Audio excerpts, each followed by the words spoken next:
So for the past couple of months, I've been going through every single location in the screenshots we got from Rockstar for GTA 6, and I've been going through all of the individual little details that we can see. Now, some people don't want to go through the whole playlist, and also some things in the playlist, information has changed, and also things have been updated. So in today's video, we're going to go through everything we went through in those individual videos with some of the corrections. So without further ado, sit back, relax, and enjoy. So firstly, we have Mount Caliga. But before we get into the video, if you do enjoy this video at any point throughout, please make sure to like and subscribe. And without further ado, let's get into it. So the first thing we're going to look at is the Mount Caliga National Park postcard. Now in the background, you can't really see it in this crop, but in other crops you can. You can see that there's a sign that says preventing wildfires is up to you. And we can kind of see the first word of it just over here. But the wildfire thing is something that's come up quite a lot. And we saw that in Ambrosia with a field on farm. And also you can see throughout these screenshots, certain parts of the national park are dry, and we will talk about that a bit later on. But firstly, let's just have a little look at some of the detail that we can see here. So some of the stuff that obviously we need to point out is the kayaks. Now, boating is something, of course, that I'm obsessed with, but I think these sorts of like different hobbyist activities are things that we would see in real life. Of course, we do. And it looks like Rockstar are definitely drawing back into different extracurricular activities outside of like normal vehicles from boats, cars, and planes. I feel like Rockstar will definitely implement more things like this, like kayaks and other leisure activities. Now, there were rumors about surfing. Obviously, that wouldn't be in the national park, but I don't really think that's going to be in the game, and we'll have to wait and see. Now next, if we move over to the right a little bit, firstly we can see the water and the way that you kind of get like the splashing of water around the rocks. That looks incredible. And wildlife. So wildlife is a theme that's going to come up quite a lot. And of course, Rockstar Games had a lot of practice of Red Dead Redemption 2 on getting wildlife dialed in, should we say. And obviously they're going to be taking a lot of that technology over to Grand Theft Auto 6. And already in the shot, we of course have a variety of different wildlife. Now the next thing I want to just mention is looking at these trees here, the way the lighting interacts with these leaves, absolutely phenomenal. This looks realistic, like photorealistic. And this really speaks volumes to the lighting system that Rockstar are using in their new game engine, which is Rage 9. So Red Dead Redemption 2 was built on Rage 8.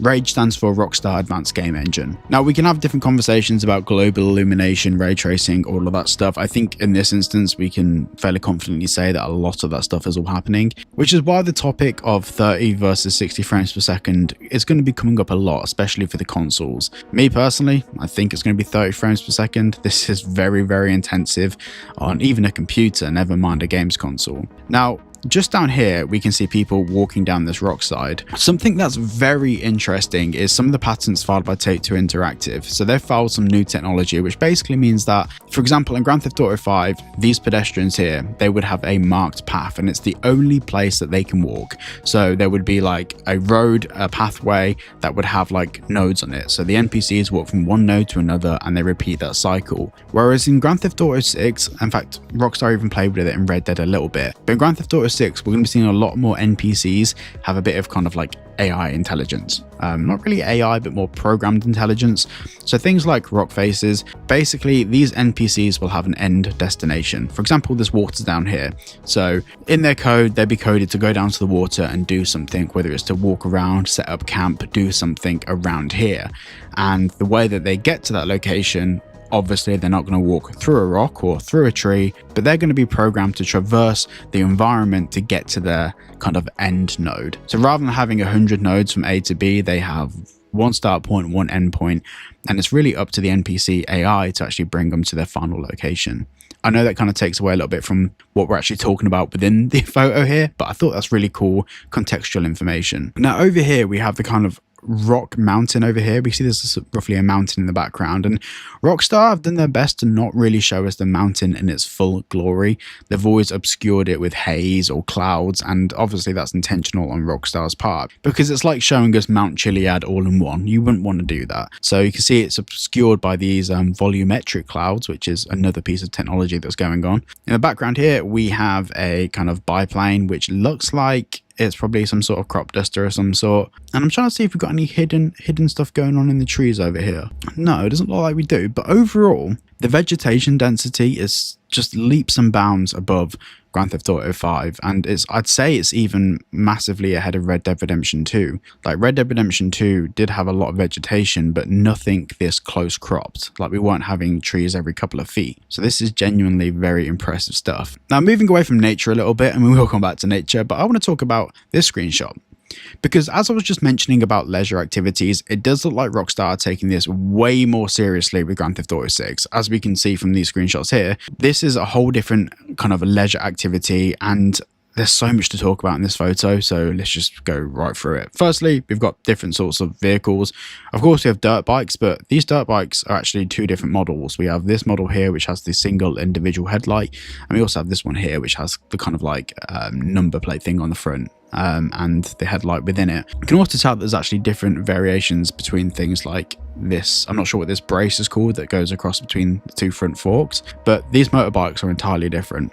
Now, the elephant in the room here is all of these dirt particles flying in the air, and I mean, that's going to be quite GPU intensive. That's a lot of stuff to process. That's a lot of graphical ability happening in one individual screenshot, especially as we zoom into the background. So you got all these buildings here, not buildings, silos, is that what they're called? We've got all of these kind of silos here, and they're not losing kind of like quality or texture even from this distance. They still look absolutely incredible. Now, something that I'm really interested to learn a bit more about is obviously this at the top here is clearly a walkway that follows all the way through, and yeah, it'd be interesting to explore what's hidden up there. Now, going off into the distance, we can see that there's like a pop-up table set up over here, which looks kind of like a barbecue here. Like this big thing here looks like it could be a barbecue of some sort. There's drinks or like ketchup or whatever on the table. So obviously they've set up here, and this looks like it's now been used as a dirt biking track. And we have our good little friend over here. There's just so much life to these screenshots. I know obviously we're going to talk about realism and attention to detail, but it feels far more like a living, breathing world. Obviously this is a pre-positioned thing from the game. We're not sure whether this is actually taken out of gameplay, whether this is kind of like a pre-rendered screenshot for it. It's really hard to say. But knowing Rockstar, they tend to under-promise and over-deliver when it comes to their advertisement for games. And little things over here, you can see the people are wearing the protective gear. They've got the gloves. They've got like the kind of chest stuff. I don't know what that's called. It's like a chest armor thingy, so if you fall off you don't injure yourself. And in any other Grand Theft Auto game there'll be random NPCs basically spawned in to do this stuff. In this, there's actually certain people that do certain things. Now, something that I want to point out, and I haven't seen anyone talk about this yet, but you can see that there's darker kind of wet dirt. That's the sort of stuff that's building up around the bottom of the bike. That's the fresh stuff. But towards the top of the bike, this dirt here has all dried out. It's all like kind of dry, and it's been there for at least a couple of hours, and the sun's dried it all out. Now, something that we did talk about in another screenshot video, in fact I think it was in the trailer breakdown video, there's different sorts of dirt on vehicles that we've seen in the trailer. So not all dirt is the same. So dirt from sand is very different from like mud and soil, and Rockstar have changed the dirt for different parts of the map. Obviously we can see this is a different part of the map, and this dirt is far thicker. It's not just like a dusty bike, it's an actually filthy bike. Not sure how that dynamic would work. Like if you pick up a dirty bike, can you clean it? Probably. Obviously that mechanic is in GTA 5, but there's just attention to detail that was never necessary to begin with, but it adds to the importance of the realism for this stuff. Now, moving on to this screenshot. So this one has been a very, very, very, very popular talking point. So obviously this is a news helicopter, and there's a guy inside, and he's got his like shoulder mounted gimbal thing, and he's obviously reporting on the news. Now, with the first trailer, and of course the emphasis on social media in the game, there has been a significant amount of talk about things happening in the world and us seeing news helicopters reporting on it as and when it's happening. Now, to be honest, this is all stuff that is fairly possible for Rockstar to do. And actually, dare I say, not just possible, but likely that Rockstar would put a lot of emphasis and attention to detail on reporting real-time news as it's happening. If you commit a crime, it will end up on the news sort of thing. And with the advancements in AI, it's entirely possible that they can basically link A to B and create news stories out of things you've done, no matter how obscure it is. I'm not sure how far Rockstar will go with that, and obviously that's a conversation that we can't really speculate on until Rockstar do something official. But the thing in this photo that I haven't seen a lot of people talk about, and well, actually there's two key things. Firstly, in the background here, it looks like we have spouts. Not quite tornadoes, but it looks like a kind of like a touchdown point. And this has been in a few different screenshots now. In the background, we've had these kind of like sea level to skyline kind of clouds. And I'm not sure if that's just an artifact or just the way that the game is made. But when you're about to have like a tornado, you get these clouds that build up that way. So it's basically the heat rising going up into the clouds, but also you then get these touchdown points. It's really we really don't know if this is what that is. Obviously, we've had talks about diverse weather systems in the game. Whether it's going to be in the game or not, it's really hard to say, because the limitation for Rockstar, the same way it always has been, is the consoles. The consoles are naturally limited. Full rain, thunderstorms, building destruction, everything happening all at once. It's not, you know, with an RTX 4090 on a PC, it'll probably handle it absolutely fine. But with something that needs to be accessible on not just like PS5 Pro, but even base consoles like the Xbox Series S, it's very demanding. It's a lot to ask from the consoles. So Rockstar will gear the whole game around minimum spec consoles, so it works on everything. Another thing I'd like to talk about is, so this helicopter here has wear and tear. You can see the edges of these panels where they've been kind of riveted on or welded on. I think they're rivets. They look like rivets.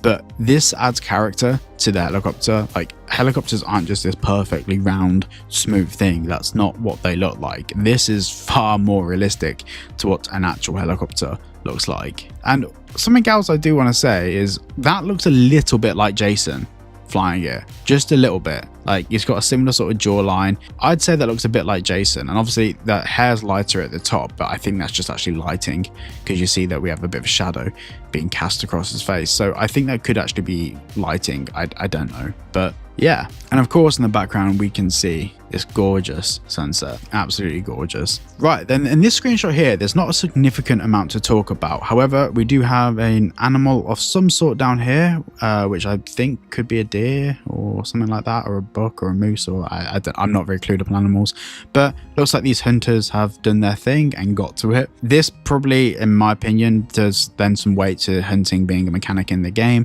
Not hunting for survival, but hunting for a hobbyist thing. And this kind of goes back to the first thing we spoke about with like the kayaks.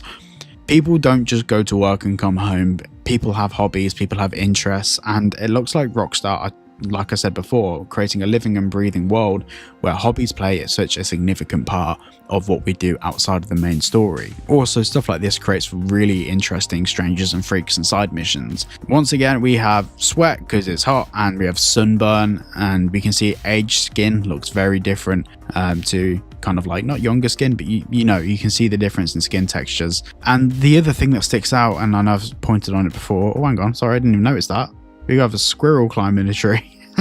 The other thing that sticks out quite a lot is this density, the vegetation density. And down here we can see it's a bit like kind of swampy on the floor. You got water, you got reflections. To this day, I still don't understand what voodoo magic they're doing to get this whole thing to play on base consoles. Like, this is absolutely phenomenal. And the different sorts of vegetation as well. Like, we have dry grass, we have like normal grass, we have different sorts of trees. We have so much going on. Just rendering this scene alone just doesn't seem like in real time.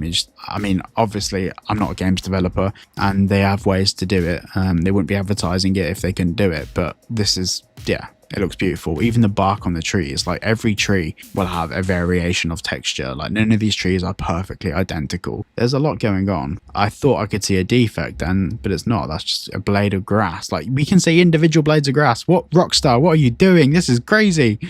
This is mental. I love it. Absolutely love it. And in the background over here, we have some sort of industrial thing going on. This looks like one of those kind of like gas tank things, do you know, the ones that kind of rise up? That's what it looks like it is in the background. Now, this screenshot is my favorite out of the Mount Caliga National Park screenshots, mainly because this looks like a photo and it's so weird to look at. This is probably the one of those screenshots, if not the only one out of all of these, that really mess with your head, because you know it's a game. We all know this is a game, but this doesn't look like a game. It's so weird because when you zoom into individual details, like going back to that previous screenshot, when we look at the characters, we can tell this is Rockstar's art style. It looks realistic, but there's definitely a Rockstar flair to it. But screenshots like this, where we can't see Rockstar's art style in full play, we can just see a location. It's definitely it really drives home how realistic this game will look. Over here we have a mountain cat. Is that a bobcat or something? I don't know, guys. You have to tell me. You're gonna have to tell me. Now down here we can see we've got a pickup truck with like stuff on the roof. It's got like a little kind of ladder on the roof.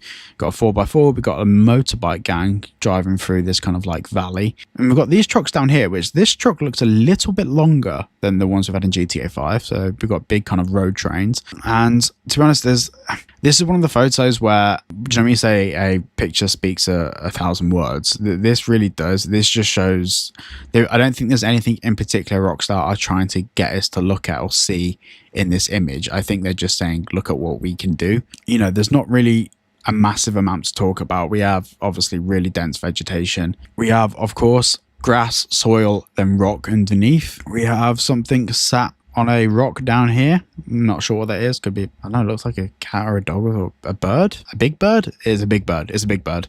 You can see a kind of beak. Also down here, you can see that there's kind of like a bit of dust and stuff coming off the back of this 4x4. And so obviously this vehicle's come off the road, like he's obviously just slowing down or just taking off. In fact, no, he's just come off the road because you can see his dirt tracks there. It just looks beautiful. Looks beautiful. Even down here, like these little ditches, the water, the reflections of the water. This is kind of like a runoff for all of these hillsides where the water runs into. Yeah, absolutely beautiful. So I just stopped for 5 minutes. I've obviously skipped me just looking. To be honest, I can't fathom this. It doesn't make any sense to me. I keep thinking that there's animals up here or something, but it's just hard to tell from this draw distance. It really is. It's just too far away from this. But little things like the way that rocks have tumbled down this ridge and they've collected down here, like the way it would in real life. Rockstar must have spent a significant amount of money flying developers and location scouts out to different places to actually take photos and reference material for this stuff. Right, we're going to move on because I'm going to keep talking about that. So once again, this is another one of those photos that shows us such a different variety of wildlife. So we've got predator and we've got prey. It'd be very interesting to see how animals interact with other animals in Grand Theft Auto. Like obviously there is predator and prey, and whether Rockstar advanced that system to the point where we can observe it. Like, can we just, camp out somewhere and just watch this stuff take place? Probably. We saw it in Red Dead Redemption 2, and it'd be really interesting to see how they've evolved that for Grand Theft Auto 6. To be honest, Grand Theft Auto 6 is a crime-based open world game. The predator-prey system, it's not really something that they need to evolve from Red Dead. Like, the Red Dead system was absolutely fine, and it all really depends how interested people are in this stuff. Me personally, I think it's incredible attention to detail, and hopefully that they bring it back for GTA 6. And it looks like from this screenshot, I mean, Rockstar want us to see that there is a predator and there is prey, and that's what they want us to draw attention to. We can even see that the prey is aware of the predator. I think it's just awesome.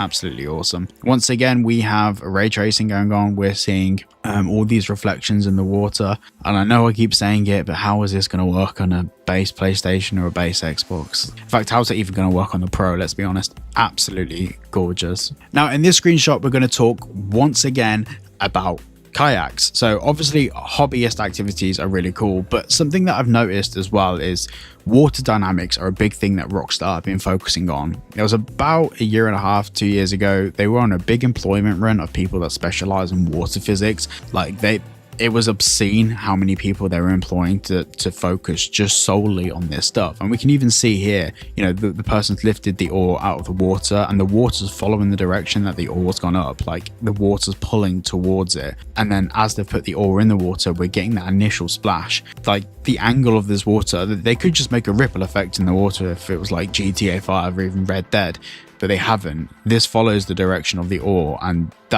I know it's such a small individual detail, but when they're going that far with such individual things and individual elements of the game, it makes you think of like the more important stuff in terms of like shooting mechanics or, story or cutscenes, whatever.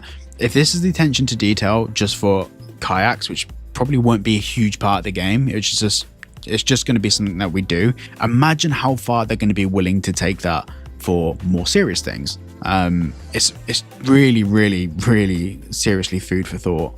Now, flood gauge. So I'm very interested to see how all of this works. So obviously the flood thing there, I don't feel it's really, I don't want to speculate too hard on this, but Rockstar leaving that flood gauge in this screenshot makes me believe that there'll probably be flooding of some sort, like water levels rising as storms come in. Not sure if this is tidal or not, if this is part of a lake system. I think it'll probably be part of the lake system, not, you know, be freshwater, not connected to the ocean. Flood gauge makes me think that this water level can rise. Obviously, from a realism perspective, you can see the water level has risen before. You can see the dirt and the build up on the flood gauge. Whether that's just a set piece or whether that's actually something that happens, once again, very interesting to see. But having like rising and falling water levels would be absolutely dope, because it means that you get kind of that real thing. Like, for example, say if you jump in a kayak and you're trying to escape and the water level's risen, you can get to areas that you couldn't get to before. Or if the water level was completely fallen, you maybe won't be able to jump in your kayak and get to a place that you got to before. Those are the sort of things that really gamify Grand Theft Auto games as well. Not just Grand Theft Auto games, but any game. For example, there could be a cave system that you have to, you know, row your kayak into, and there could be something hidden or secret treasure there, or an unlockable there that you can only get to at a certain time of the day if it's tidal, for example, when the water level's at a certain point. You know, we've seen that, you know, Mount Chiliad, the ghost only appears at certain times. It's one of those things that kind of like, this is a modifier. The water level is a modifier for an unlockable or an activity. Not saying that it is, but I'm saying that that's how it would work if they were to do that. In the background here, we have this train. I wonder if we can stop the train in GTA 6. If we can, that would definitely be a GTA 5 Easter egg. Then over here we have something lurking. A fox. It looks like a fox. It is a fox. So that wraps up a little dive into the Mount Caliga stuff. Next, we're going to move on to Ambrosia. So the first picture we're going to look at is the Ambrosia postcard shot. Now, we can actually see in the background of the image, just behind the actual postcard, we've got like a monster truck kind of jacked up, and it looks really cool and lends into some of the modifications that we'll probably be able to do within the game. Now, we're just going to zoom into the postcard and we're going to work from left to right and just go through what we can see. So we have a car park down here, or a parking lot as you say in the US. We can see people stood outside their vehicles with the doors open, and this is something else that we haven't seen in Grand Theft Auto games before. People are either stood outside the vehicles but the doors are always shut, or they usually park in designated areas. This person here is parked on the grass. They're wearing like a high vis, so it kind of, oh, this early in and we're saying attention to detail, but yes, attention to detail. Now we can also see here that this is quite an industrial part of the map. If we zoom back out again, we can see that this is kind of an industrial rural area. It's kind of like on the edge of the kind of countryside, but there's still a bit of like factory work going on, or quite a significant amount. Now we spoke about this in previous videos, but see these smokestacks? From this draw distance, being able to see like this smoke and also the way the light passes through the smoke. If we look right underneath the M from Ambrosia, we can see the light and the sunset actually shining through the smoke. Really cool piece of attention to detail. We said it again, boys. Now moving over to the right hand side of the screenshot, we can also see, and you'll see this throughout the screenshots, there's vehicles that aren't parked perfectly straight. There's vehicles that are parked at kind of an angle, or also there's some duplicate vehicles that look slightly different with different modifications. But we can see that vehicles aren't parked straight in their parking spots. It's not a really uniform way. People just kind of dump their cars in there. You've got this truck here, which is slightly on an angle. We've got this car here, slightly on an angle. Same thing goes for this car that's just parked. We've got a guy walking up the parking lot. Now this here, Allied Crystal, I'm not sure what this is, and you guys can probably let me know down in the comments, but it kind of looks like a play on crystal meth. I don't know, you guys tell me. And down here we appear to have a security gate with a truck coming through, and that truck looks really cool actually. Now over here we have what appears to be a form of kind of like tower or stack, or some sort of like maybe water tower or something, with a big American flag on it. And then on top it looks like some sort of platform with a railing around it. So maybe we can go up there, maybe we have a reason to go up there. In a year's time we shall find out. Now over here we have a sign that looks like it says suck it, suck, I don't know, not really sure we can make that out. Now one of my main takeaways from this screenshot is, yes, it looks like sunset and there's a bit of smokiness to the backdrop, but it actually looks like smoke rather than fog. And the only reason I say that is because this just looks a bit more red. Now obviously it could be because of the sunlight in the background. Maybe there's a fire off in the distance. I'm not sure. It looks like this is the result of a fire in the background. This is what you normally get when you have like bushfires and stuff happening, and you get this kind of red smoky haze. Now over here we have a huge bird sat on there. In fact, if we look at how far, that can't be a bird. Looking at that distance, that would have to be like a T-Rex. Unless that is a bird and it's just absolutely massive. Can you guys let me know what you think that is? Because whatever that is from that distance, that is a monumental sized bird. Now looking a bit closer in, once again we have all of these industrial details. Something that I did notice from all of the screenshots, whenever traffic lights are in the distance, you can see the green, yellow and red all at the same time from a distance. It's in all of the screenshots, and obviously it doesn't look like a very likely way that they do traffic lights, so it could be that they're not illuminated and we're just seeing the lights themselves, or it could actually be maybe a mistake. Oh, Rockstar made a mistake, or am I not reading into it properly? You guys let me know. Now looking off into the distance, we have a bird up here, and I'm assuming that this is a bird as well. There's kind of black smudge on the screen, not really too easy to tell from here. It is a very weird black smudge in the middle there. Now over here we have a trail of kind of like, they look like runway lights. Maybe this is a runway, but you can see a linear trail of lights in the background. I'm not entirely sure what they could be. It could either be a runway, or because they're slightly apart from each other, maybe it's a train or something, train lights. That could be the train that goes between Ambrosia and Port Galhorn, but does that look a bit too long to be a train? Because it's going all the way down here as well. That looks like the end of the runway, like the end of runway lights, and then these look like lights on the runway. Now this thing is really interesting, this big kind of globe thing there. I'm not sure what that could be, but it does look like, if you look on the top of it, it looks like it has the top of a globe going round, this little ring around the outside edge where it attaches to the bottom. That, to me, that looks like a globe, like a big globe. But once again, I'm not 100% familiar with the surrounding areas of Florida, so you guys will probably have to clue me in on some of the bits that I'm maybe not as aware of. And also in the distance, we have what appears to be this big tower over here. Now we've seen many of these throughout the screenshots and also in the first trailer in particular, and there were also a few in the second trailer as well. Now, in the Port Galhorn video, I spoke about what my theory behind these big kind of towers are, and I won't go into it again. You can watch the Port Galhorn video if you want to go a bit more into that, but I think that these will be a prominent feature throughout the map. Now, another thing I want to point out is at the very top, see these very dark clouds up here? If I just zoom out to give you a bit more context to the image, these really dark clouds look like really heavy rain clouds. Now, we've had a lot of different conversations about different diverse weather systems that we can expect to be in GTA 6. None of the screenshots really show us these insanely diverse weather systems. They show us things like extremely heavy rain and stuff, but they don't show us like actual like tornado, tsunami, all of this kind of like over the top stuff. We don't see any of this happening really in the screenshots. Now, it doesn't mean it's not going to be in the game, but I do think it's less likely to be in the game, purely on the basis that all of that stuff is extremely intensive for consoles to run. But these dark clouds do, you know, say that Rockstar probably will have some extremely heavy downpours of rain. Now, I just want to say a brief thank you to today's video sponsor, Destronic. As you may know, over the past couple of months, I've been building a brand new studio, and it's now completely finished. And the basis of this whole setup is this Destronic desk. Now, I reached out to Destronic because their desks simply just look incredible, and they're also able to support quite a large amount of weight. Now, with my monitors and various arms and features hanging off the sides, bottom and edges of the desk, I wanted something that was going to stand the test of time. My previous desk, unfortunately, just wasn't going to cut it. In fact, it started bending around the edges. Now, the desk also has 3 memory functions, so you can save your desk in 3 positions. For me personally, when I'm editing, I like to stand up sometimes to get some blood actually going to my legs. So it's really useful just to be able to push one of the memory settings and have it go back to my saved positions. If you want to get yourself an amazing desk from Destronic, make sure you use the link down below in the description and of course in the pinned comment. Thank you to Destronic for sponsoring this video, and let's get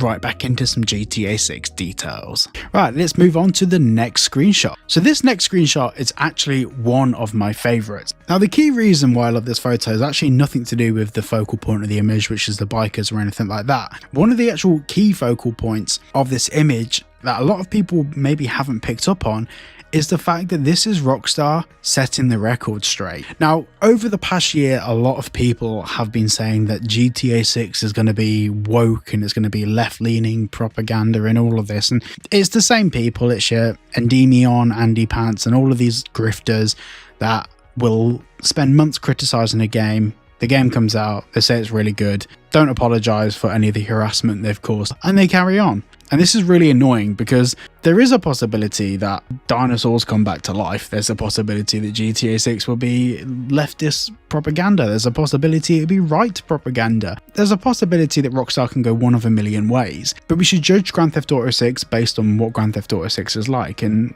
over the past year, we haven't actually seen any of that. So all of these screenshots indirectly address a lot of the things, or even in some cases directly, but they address a lot of the things that the community has been saying, thinking, and doing over the past 6 months. Now, what the hell am I on about, and how does this image address that? Well, let's start off with something very basic. At the top here, we have something which is clearly a dig at the left. Proud allies of diversity and treats. This is clearly a rainbow, and it's a dig a little bit at the left, which is something that the GTA 6's woke crowd said that Rockstar would never do. That's a very clear dig. But then just underneath it, we have something here which is a very clear dig at the right. And once again, sorry, just noticed we've got the allied crystal, which was the same thing. If we go back to the first screenshot, same thing on here, which looks like it's the government being propped up by a business, which is very interesting. So it's corporate America funding politicians, which is exactly what happens in real life. Go figure. But yeah, we've got a dig at the right and a dig at the left all in one screenshot. And we've got middle America in the middle. And I think this is just a perfect kind of summary of Rockstar's approach to things like politics, culture, and everything in the game. It's just a dig in all angles, and I think it's absolutely brilliant. Now we've got the politics out of the way. Let's get to the actual meat and veg of the screenshot. So once again, we'll work from left to right. So on the left, we can see so much trash down the edge of the curb. And also we've got a sign that's fallen over from over here, just resting on the edge of the curb. I'm going to say it, attention to detail. This is what you'd see in real life. This is what roads look like. And these look like objects. They look real. And it's a really clear sign that the world is going to feel real and feel alive. The NPCs will make it feel alive, and the environment will make it feel real. Now on the road here, we can also see these are called cat's eyes. These are little reflectors in the road, so when your headlights hit them, they reflect back, and it's just really tastefully done. This could, for all intents and purposes, be a picture of a real road. I love it. Now moving across here, we can see straight away that most of these bikes are different models. So that's, or they're the same models with different like accessories and fairings and stuff. So already we can see a huge diversity in the different bikes we'll be seeing in the game. Now, someone pointed out something quite interesting to me, and we will talk about it a little bit later, but it's something to do with what's happening on the back of these jackets. But we will talk about it in a couple of screenshots time, so just hold your horses, we'll get back to that. Now, over here in the background, this is something that I'm quite interested in. Now, these open signs here could be a reference to the building that's here on the right, this building, or it could be a reference to the gas station over here. We can see a car at the gas station, not really sure if they're filling up, refueling. We still don't really know whether we're going to have refueling in the game, but these opening signs continue to go down here, and this has led to like quite a fair amount of speculation that this is sort of like the Route 66 sort of vibe. Obviously wrong geographical location in terms of this aesthetic, but having a place here where we have gas stations, we have a car dealership over here where hopefully I'm really hoping we can buy used cars from dealerships in the game rather than ordering them online. But it feels like this is a kind of like a gateway hub to different locations, and we can see here that this is in the middle of Ambrosia County, hence why it's in the Ambrosia screenshots. But it looks like a key kind of through route from different locations in the map. This is your Route 66 of the GTA 6 map. Also, going back to our first point, we obviously have like different political parties on here. We have different signs wedged in between, one with kind of like a rainbow sort of look to it. we have so many different kind of like approaches to the politics of the US, and I think it's a really nice piece of attention to detail. Also, the name Erin Henshaw, while it's very likely that somehow this person becomes an antagonist in the game, they're somehow involved with a company or corporation that we come against in the game, or maybe we rob them at some point. Rockstar usually don't leave Easter eggs like this unless it's something that we're going to need to know about at some point in the game, or someone that we'll hear on the radio or cross paths with. Now, looking at this truck just up ahead, which looks like it could be a Julie, I think it is, you can see the lug nuts from the wheels sticking out the side. Really cool. It's a big old truck. Love that. And in the distance we have some more vehicles. It's really hard to tell whether these are GTA 5 vehicles. I think they are. There will be a separate video on vehicles where we can dive into all that stuff. And something else we've seen throughout all of the screenshots is, see these little kinks here in the telephone wires. I think they're telephone wires. Are these telephone wires or electrical cables? Either or, doesn't matter, same thing. You can see these little kinks here. These are tensioning kinks. It'd be very interesting to see with the amount of detail Rockstar's gone to in like Red Dead Redemption, whether over time these heat and sag or get cold and retract. But yeah, this kind of like little kink in the wire is to allow the cable to expand and contract and not rip out the socket on the pole. Now, looking over just to the right here, we can see this curb actually has like a massive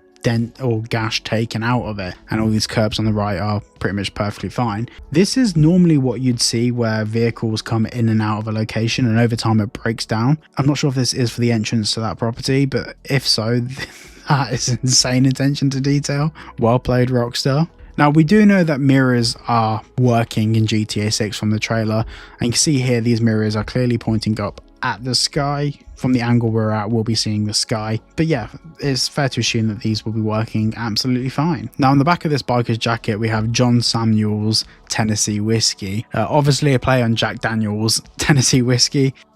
Really love that. That's really cool, and I'm a big JD fan. Now, up ahead, we clearly have the sheriff's office. Very interesting to see if we can actually go into the sheriff's office and turn ourselves in, or even do vigilante work like we could in the original Vice City games. That would be insanely cool. And off in the distance, we have some huge signage. That's what's kind of lending this to be more of a Route 66, because Route 66 is just a big advert. Well, it used to be a big advert for corporate America to put their signs all the way down. Right, now let's jump in to the next screenshot. So this screenshot is once again really cool. They all are. But in this one, we're going to do the same thing again, where we just work down from left to right. I think as a shot here, I think you should just, if you want, pause the video and just look at it. There's so much going on, and yeah, let's just dive into it. So this whole bottom left section is kind of like a swampy Everglades sort of section. This is probably where the Everglades meets civilization a little bit. We can see the absolute volume of water building up over this grassy area. We can also see airboats down here. Now, there's been a bit of confusion between hovercrafts and airboats. I've seen a lot of people's videos talking about different parts of the trailer and stuff. An airboat is the one that has the big fan on the back. If I go down, is there another one down here? Yeah, so you can see down here there's a massive fan on the back of the boat, and basically it just skims across the water with a big fan pushing it along. Notoriously difficult to drive, and I've never had the pleasure of going on one. Maybe one day I will. So down over here we have what appears to be a boat ramp. This is where you drop your boats off in the water, probably where you drop your airboats, and it looks like we have sort of an entranceway. This looks a bit more commercial than like a residential place to drop your boats. This is most likely government or something official, because yeah, private boat ramps like that the general public use anyway don't look this industrial from my understanding of the ones that I've been on in the past. It's quite interesting. Now, the first postcard shot that we saw, we can see, if we go back to it, we can see this tower here with the American flag wrapped around it. And if we go back to this screenshot, we can see the same thing in it. So we can assume that that original photo was probably taken from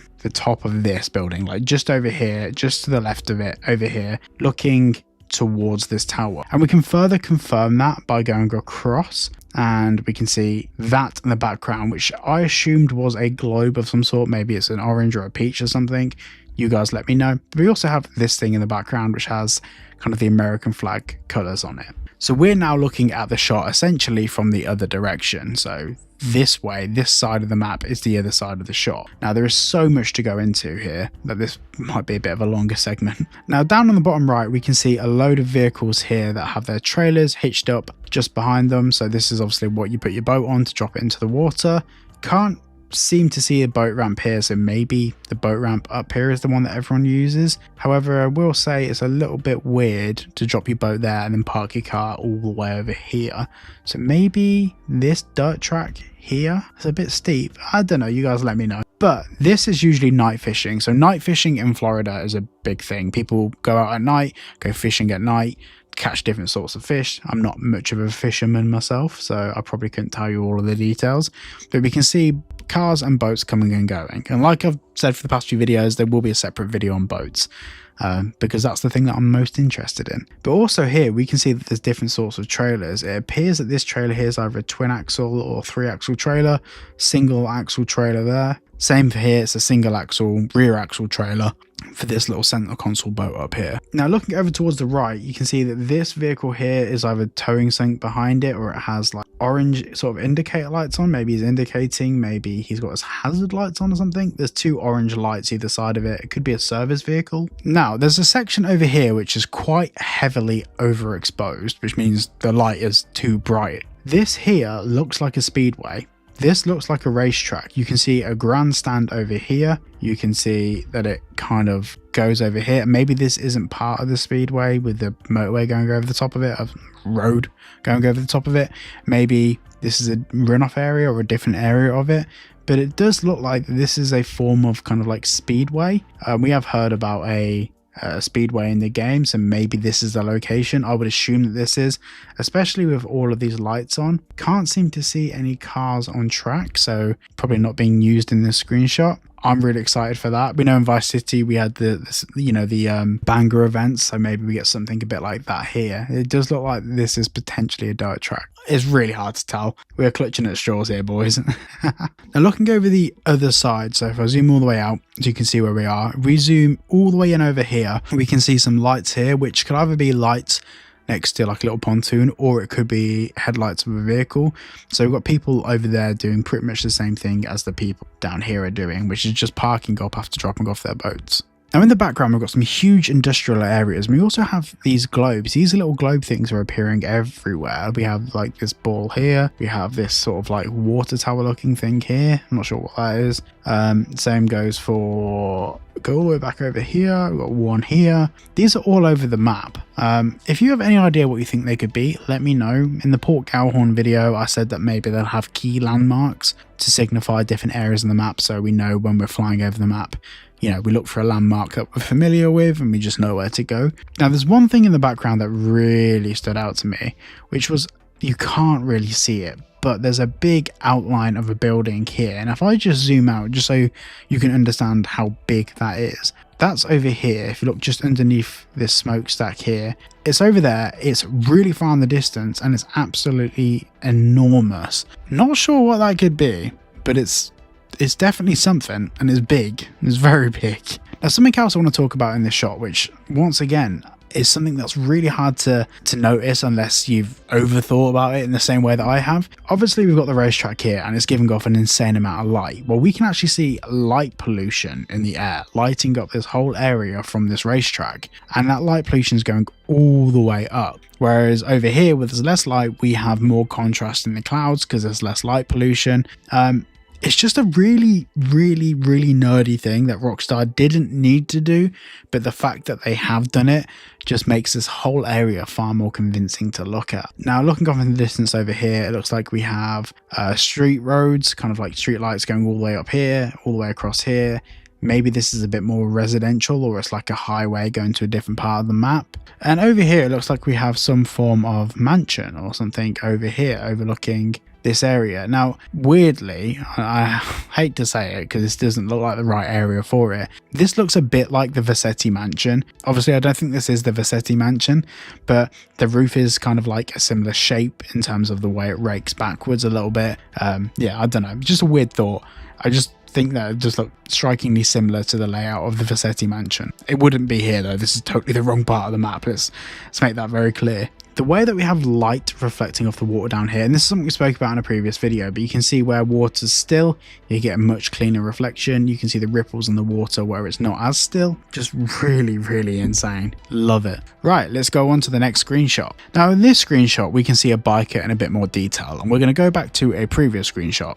This one here, we can see on the back of the jackets it says the final chapter, and someone actually pointed this out to me. It was actually their missus that found it, and I'll put their credit on the screen, but it says the final chapter. Now motorcycle clubs have chapters. They have different kind of chapters for different areas, and they're basically a chapter is like a group, and this is called the final chapter. This has lent some weight into the theory that this could be the last Grand Theft Auto game, and why do I care? I want to get backlash anyway. I do believe that this is going to be the last Grand Theft Auto game, because based on everything we know, going back to 2020, we know this was Project America's, and the whole plan was for this game to evolve over time. So there may be story DLC. I mean, Lord knows the map's going to be big enough for a DLC. There's going to be all sorts of things happening over time to expand and grow the game. This game will last longer than GTA 5 will, because GTA 5 was never supposed to be an online game. They added it as a fun little feature and it took off. This game's going to be geared around the ability to expand and grow this over time, and potentially even add different locations to the map. So I do think that GTA 6 will probably be the last Grand Theft Auto, maybe ever. I've heard rumors that Rockstar will probably be looking at going into new IPs after, a 5 to 10 year development cycle of GTA 6. I don't know. I think that if this is the last Grand Theft Auto, I don't think any of us would be bothered, because I can't see them needing to do anything more than this for at least 20 years if they can really grow and evolve and scale this game and remaster this game in 10 years time. I don't know. Obviously there's no such thing as too much Grand Theft Auto, but I do think that might be a little nod, calling the motorcycle club the final chapter. Might be a little nod to this is how Rockstar's gonna leave the Grand Theft Auto series, and they're not really leaving it. They will continue to work on this game for the next 15-20 years probably. Right, now let's talk about the screenshot. We've already spoke about how detailed tattoos are before, but little things that I've noticed here, like paint on fingernails. So you can see bits of it are chipped. It's not just like one solid blank color. You can see that there's wear and tear to where it's chipped. It looks realistic. We can also see markings on the gun, and we can see the model number. So that's a Mustang 357, and I think this should have been serial numbers, but it looks like this has been filed off. So filed off serial numbers. Really cool piece of attention to detail again. And the same thing goes for like even the wrinkles in the hand, the natural kind of skin textures, little hairs coming out of the hands, tattoos, the fade on the tattoos, even peach hairs on the arms. You can see little light white hairs, and the same thing goes for beard hair. You can see every single individual hair, slightly grey towards the bottom, a bit of colour in the top, dark around the edges. It's just so cleanly done. Little things here like redness, sunburn. Well, the redness probably comes from alcohol, but sunburn, sweat, the deepness and the detail in the eyes. Like, Rockstar, what are you doing? This is mental. Now with this screenshot, there is really not much else to go into. There isn't a lot in the background of the shot. We can see one little thing, which I don't know too much about motorbikes, but it looks like this has some sort of pegs on the back where you put your feet or something. I don't know, something coming off the back. You guys will be able to clarify if you're into bikes what that is there. But yeah, it's very weird. I would say it's a license plate, but wouldn't that be behind the back wheel rather than coming off the back wheel? I don't know. Cool bike though, looks cool. Now going to the top, we can see in the hat every single line of like the weave and the fiber and everything. So good. Now this screenshot here goes back into what I was saying about smoke in the sky and kind of like a haze in the sky versus actually having just like weather effects like fog. Obviously, maybe what we saw earlier was the result of smoke. Now if we start down here, zoom in, we can see that there's water down at the bottom here where you can see the reflection of the sun coming off the water. So once again, this is quite a wet, dry area. This is why I'm a bit surprised that a lot of people said that this looks like a natural fire in a field. I don't think this is. There's water in irrigation ditches. This isn't extremely dry. If we go down here, we can see someone by the bed of a truck with something in the back of the truck. Maybe this is a mission where we have to go and burn someone's produce. But that is impressive looking fire. Jesus. you can see how realistic that looks. Like, this is a game. Can we just reiterate that? This is a game and it looks this good. But yeah, Florida's quite like a damp, wet climate, and having just natural sporadic fires coming out, especially in the evening, it doesn't seem as likely. So this is probably someone started a fire. This, you know, this is a very humid environment. This isn't dry heat. So yeah, I think this is probably an intentional fire someone started, especially when it's in 2 locations. Yeah, very, very, very, very interesting. I just can't believe how good that looked. Now we can also see that there is an NPC down here.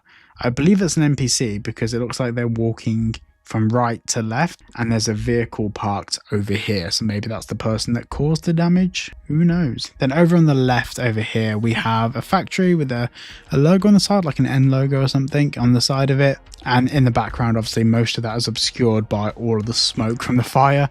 We can see the sun setting off in the distance over there, which looks just beautiful. Now in the background, you see these big vertical columns here. There's a lot of speculation about what these could be. I think, you know, my opinion on that is that without a doubt looks like a tornado of some sort, especially the way that it kind of has like a spout and it goes up into the clouds. That to me looks like a tornado, and the same thing maybe applies to down here. It looks like they're about to make touchdown. I don't know. You guys let me know.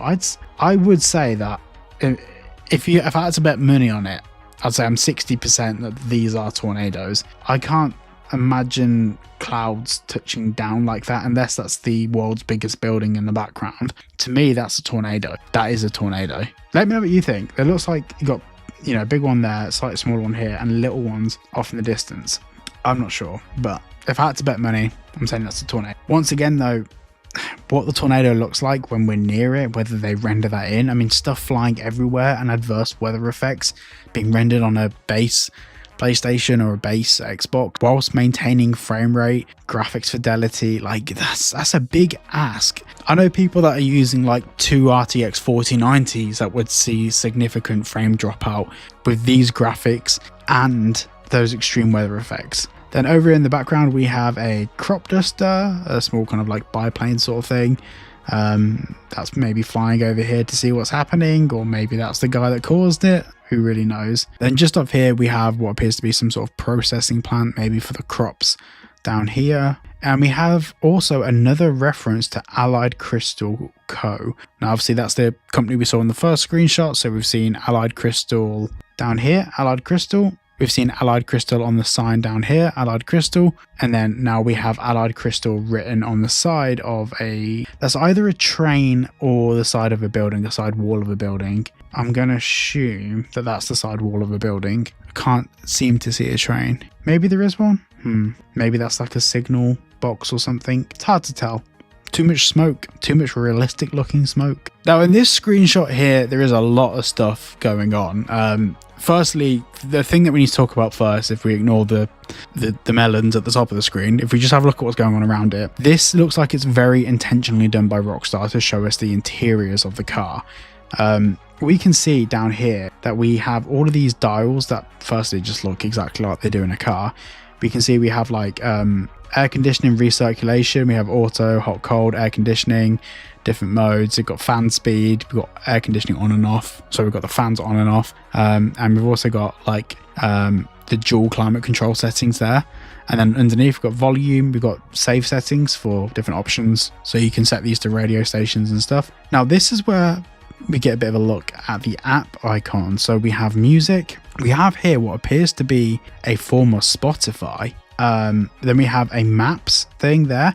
Now this looks exactly like the Google Maps logo, so I reckon, you know, I said about a year ago that I think that Rockstar will probably do away with the menu map on the side of the screen and actually have our phone with a navigation system built into it that just pops up. So rather than having a map on the left and a phone on the right, we'll probably just have the phone on the left or the phone on the right, and that's the only thing we have, which would make far more sense. Then over here we have like an equalizer. It looks like it's an equalizer to adjust you know, bass, treble, everything, search, notifications, and whatever that one is on the right. And obviously on the left there we can answer phone calls. Now on the settings on the screen, can't really see what it says up the top here. It looks like this is climate control, AC off.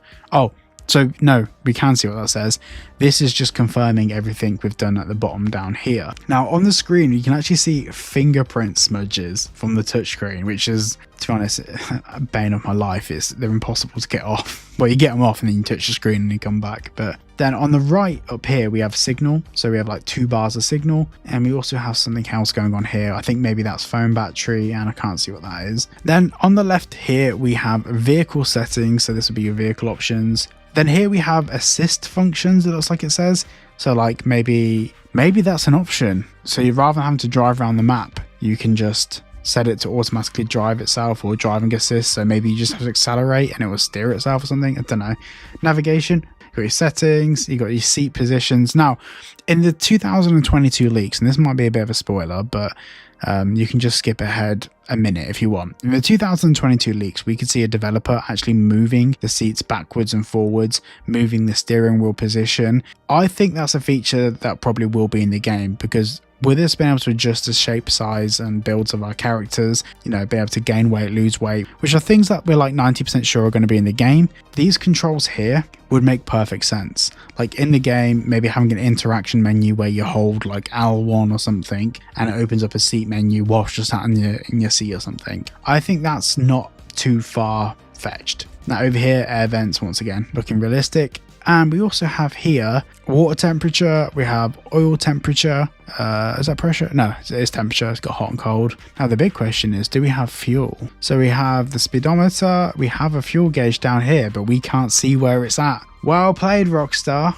Well played. The one thing that everyone's wondering, whether we have to refuel our cars, and you hide it from us. Then over here we have our RPM gauge, and we have another little gauge down here, which that gauge down there probably be oil pressure or turbo or something. We can also see the cars in comfort setting. So maybe there's different settings for your vehicle, or maybe none of these are actual features in the game. Maybe this is all just to make it look pretty inside a car's interior. And on the steering wheel, we have normal steering wheel controls. Now this guy's arms are like really hairy, but you can actually see all of the detail in them, and you can see this woman here, she's either wet or very sweaty. She's got a nose ring. Yeah, there's not really too much to say about that. Now I'm not going to zoom in to what's going on over here, because one of my boys got limited ads for showing this. So we're just going to go over to this woman over here. We can see in the mirror, we have the reflection of this guy's hat. So that's pretty neat. And the way that this soap builds up on the windscreen genuinely looks so real. I was in the car wash the other day thinking about this, the way soap was pooling up. Then I looked at the screenshots and I was like, that is the spitting image. It's exactly the same. And at the top here, we have just a control center thing, interior lights. We know vehicles have interior lights, mainly because we've just seen screenshots of the insides of vehicles, like the lights on. And we have a sun visor up here. So if we zoom in over here, we can see it says VAC for vac, so it's a vacuum cleaner for the car. This is a proper car wash, and they've thought about everything. Genuinely really impressed by this. And, you know, little things that we've touched on before, like, for example, reflections here. We see a reflection, not in the mirror, but in the edge of the mirror of, like, the person's head. We can also see tattoos look faded, and these two people have... Obviously, this person here is younger, they have more recent tattoos. This person's older, they have like more faded tattoos. We can also see down here, we've got the lock and unlock button for the car doors. Now down here, we can see that this appears to be an automatic. We've got accelerator and brake, but for some reason the guy's braking with his left foot. I don't know, is that just me? Like in an automatic, I just do everything with my right foot. For me, that would be like, I mean, left foot braking, if you've ever done that, you know, that's absolutely terrifying. Now next is probably one of my favorites. It's Leonardo Keys. So firstly, we're going to take a look at the postcard image for Leonardo Keys. Now this particular image has some boats and stuff, and we've gone into this in the boats video. So for this video, we're going to avoid talking about some of the more specific details around the boats, but very briefly, there's a lot of different variation in color, style, shape, size, all of that. Basically, the boat variety is way bigger than we've seen in any other Grand Theft Auto game. In fact, pretty much any other game at all. Now, something that's really cool that I wanted to point out was we have these channel markers in the water. See, we have the port and starboard channel markers. Now, this is the left and right side of the boat, and this is to guide boats in and out of this little kind of like marina area down here. And this is something that previous Grand Theft Auto games have had, but in a very basic way. You can see down here that, see this dark patch of water in this channel, well, that's where the water's deeper, where it's been dredged out. So they use dredging ships to make these channels deeper, and Rockstar have done the exact same thing for in the game. So this over here is shallow water, but the channels themselves are deeper water. So it's very likely if you're in a bigger boat and you go over just past the outside of these channel markers, you'll probably end up grounding out on the bottom. That's insane attention to detail from Rockstar, not detail that we asked for, but detail that I'm glad is there. Now, the next thing I want to point out is the anchoring system that looks like Rockstar's using. So we can see here that this boat here and this boat here, they all look like they have their anchors dropped. We can see out the front, it all looks like they are stationary and not moving. Now, this is something we've seen in previous Rockstar screenshots, but it looks like when we park our boat, it won't start floating around or moving around. Now, we really don't know how far Rockstar will take this dynamic or mechanism in the game, but it's something that they definitely need. I'm tired of parking my boat in GTA 5 and it just floating off. Now, of course, we have the main road going up through this part of the Keys, and these follow from island to island. And as you can see in the distance, there's little bridges that just hop between the various islands. This is going to be such a cool place to explore. And we can even see over here, there's a gap in the bridge, which looks like it could be a form of stunt jump or something like that. I'm looking forward to doing that. Now, looking just out off to the east coast, out to the ocean, we have these little kind of, I'd say islands, they're probably more sandbanks. But something that I wanted to draw attention to is the container ships, and we've seen a few of these in the previous screenshots and trailers. And I'm guessing that the really large ships won't be drivable, but these container ships probably would be. And just looking down here, Rockstar have obscured another little island. Now, this isn't a sandbank, this actually has something on it, whether that's a lighthouse or a castle. It's very clear Rockstar have obscured it for a reason. We can't tell what that is, but it's still cool nonetheless. And over here as well, we have another little kind of like island with trees on it and maybe some sort of rocks or something like that. These are cool little locations that would be cool to hang out in GTA Online and of course exploring the map. Now, one of the other things that I love is you can see that all of these houses down here have their own little pontoons. Well, the correct term is actually berthing. That's what it's called. But all of these houses around the waterways have their own little pontoons. And I'm hoping, and this is just a hope, I'm hoping we're going to be able to buy some like properties in GTA Online that actually have like a place where we can store our boats. As you guys know, I'm a huge boat nerd. Subscribe so I can one day get a boat. And off in the distance, we can see Vice City, the kind of downtown area. Now, it's really hard to kind of tell from here because obviously it's been obscured by the mist, the clouds, but these islands look way more complex than I originally thought. We've of course seen the Mapping Community's fan-made project. There's a few things in the mapping project that actually look different to the landmasses that we're seeing here.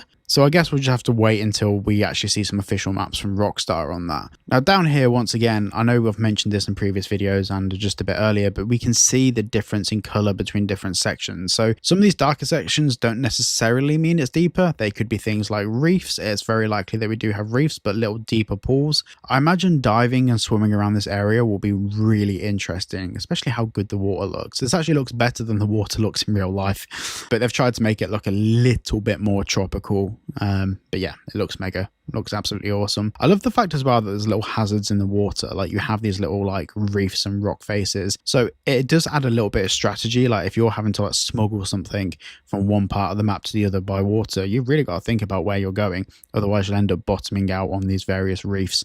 It's really cool attention to detail from Rockstar. It looks like down here we have something in the water. I can't really tell what that is. Could be a fish, could be something like a turtle, or we don't know. And we got some jet skis playing down here. Now down here it looks like we've got an old bus or an old RV or something parked around here, and we can also see a car with a trailer. Now I can't seem to see a boat ramp. Oh, actually, yes I can. Boat ramp down here maybe, or no, I don't know. I'm getting really nerdy now. Sorry, guys. Man, just scrolling through this is so exciting. I can't wait to play this game. I really can't wait. We've got something industrial looking down here. Maybe this is a smaller port. This looks like a gantry-way where a ship pulls alongside and then you can load and unload passengers. And also we can see down here that this whole area is a lot deeper. That's usually deeper to accommodate things like bigger ships. So Yeah, that's cool. Really cool. So this screenshot is one that I've covered massively in the boat video. I did a whole dedicated boat video, and if you really want the nerdy stuff, you can watch that video. But for now, I'll go over the core things to note. Firstly, boats have different specification features. So for example, these engines are different outboards, same sort of shape and design, but one of them has two 600 horsepower engines. This one here has two 300s, suggesting that we will be able to upgrade our boats, maybe at Brian's Boat Works. They also have different things like different upholstery and basic upgrades. That looks like it's Jason down there. He looks buff in that though. A few of the things to notice that they have little things like the poppers here for the covers, so you can put covers over the front of the boat. There's so much attention to detail. I mean, I spent at least like 10 to 15 minutes in the dedicated boat video just going through the screenshot. There's so many different things that we can talk about in the screenshot that it's probably, because this is all boats, if you want to watch the dedicated boat video, go and check that one out. But what I'm trying to get at is GTA 6 is a boat simulator. There is so much stuff going on. You even got the jet skis here venting out the back. You see the big spray coming up. We have visitable decks on the boat. You can go inside the boat interiors. Yeah, there's so much to notice here. I even went through what boats these would be in real life. So yeah, you can check out the boat video. I personally think this is a whale. It looks like we have a fin down there. Not a whale or like a big fish or a shark or something like that. I don't know. You guys can let me know. Exploring underwater around here would be really cool. Which brings us on to this screenshot. We can already see that the lighting underwater is absolutely gorgeous. We have all of these coral reefs. We have all of this different marine life. Now, if you know anything about my channel, you know I am absolutely dog shit at naming animals, plants, and all of that stuff. So I'm not even going to bother trying. That though, that's a turtle. I know that. Like, you can see all of the detail. You can see the eyes. Like, this is incredible attention to detail from Rockstar. Once again, we've got all of the diving apparatus. Obviously, with this being geographically located around part of the world where there's a lot of shipwrecks, a lot of underwater wildlife and stuff to see and things to do, especially with like the coral reefs, I'm hoping that Rockstar don't lack in this area of the map, the underwater parts of the map. And I don't think they will. Looking at the screenshot, they've clearly understood the assignment. This is honestly beautiful. I genuinely can't wait to see what screenshots and like images people take inside GTA 6 to showcase like cool lighting. For example, here we have lighting coming down from the surface, and also as well we have things like vents here, so oxygen being vented up. I'm not sure exactly what the correct term for that is, but this is either oxygen or carbon dioxide releasing up, and we've got this big school of fish here. Got that right, school of fish. Look at me, I'm knowledgeable. But yeah, this is honestly so cool. Also, we can see that they're both wearing different color, like kind of flippers here. They're different. I think they're the same sort of brand, same aesthetic, but different colors. So maybe there's some customization of diving gear or different options that we can choose. But yeah, this is mega cool. We can also see like different bubbles and air and stuff in the water. Like the sea isn't just one density. There's stuff in it. There's stuff going on. We've got all of these particulate effects. I imagine running this on an Xbox Series S would be pretty intensive. Now, this photo is actually one of my favorites out of the Leonardo Keys photos. I mean, obviously this one's my favorite one, but second favorite will probably be this one. So in this scene, there's a lot of different things that we can see going on. Firstly, we have people like asleep at the table, drunk, and we have a guy leaning over the edge right here. Some guy appears to be rubbing his back, so quite clearly probably a drunk guy. But you can also see people acting a bit leery, like they are drunk, which in fact, to give you some contextual information, so this here, the Rusty Anchor, I think is the local bar to Brian's Boat Works, and I'm assuming that's either Brian or Brian's partner that own this or run this, and this probably will become like a bit of a hub of operations. I'm imagining this is probably where we're going to have to go and visit Brian to activate a new mission or something. This looks like a general hub that's near the boat works in the Keys. Now, something else I want to point out, this looks like Jason going for a Waz outside by the trees. GTA 6 P mechanics confirmed. But we also have people being affectionate with each other. We have kissing, and we've seen this across like different screenshots. People like walk at different distances next to each other. For example, these two people are walking close to each other. These people are having a conversation. This guy's rubbing the other guy's back. The way that NPCs interact with each other is so much more fleshed out in this than it was even in Red Dead Redemption 2. And Red Dead Redemption 2 definitely didn't lack in that department. We can also see up here is I believe that's a seagull. Once again, wildlife isn't my speciality. Sink your troubles at the Rusty Anchor. Yeah. Tell me it's a bar without telling me it's a bar. Proper barman stuff. It could be Brian's dad. Probably his dad's business.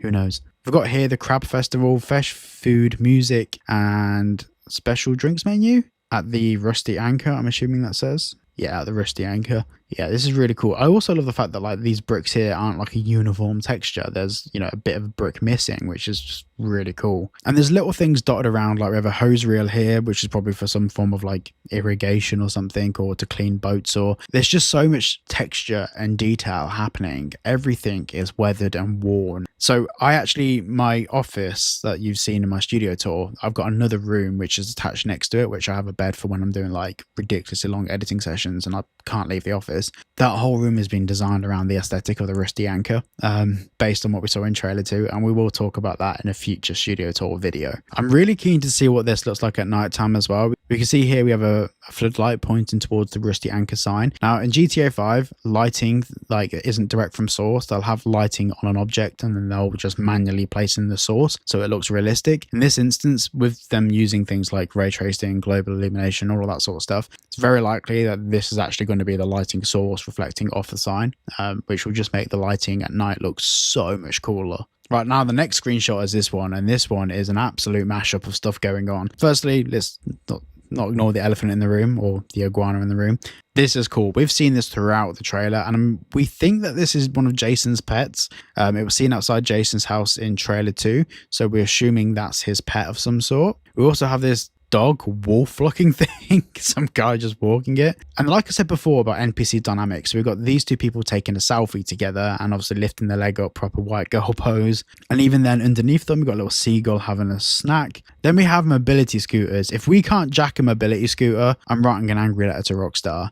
I'm assuming we'll be able to, but this is someone clearly on their way back from the store.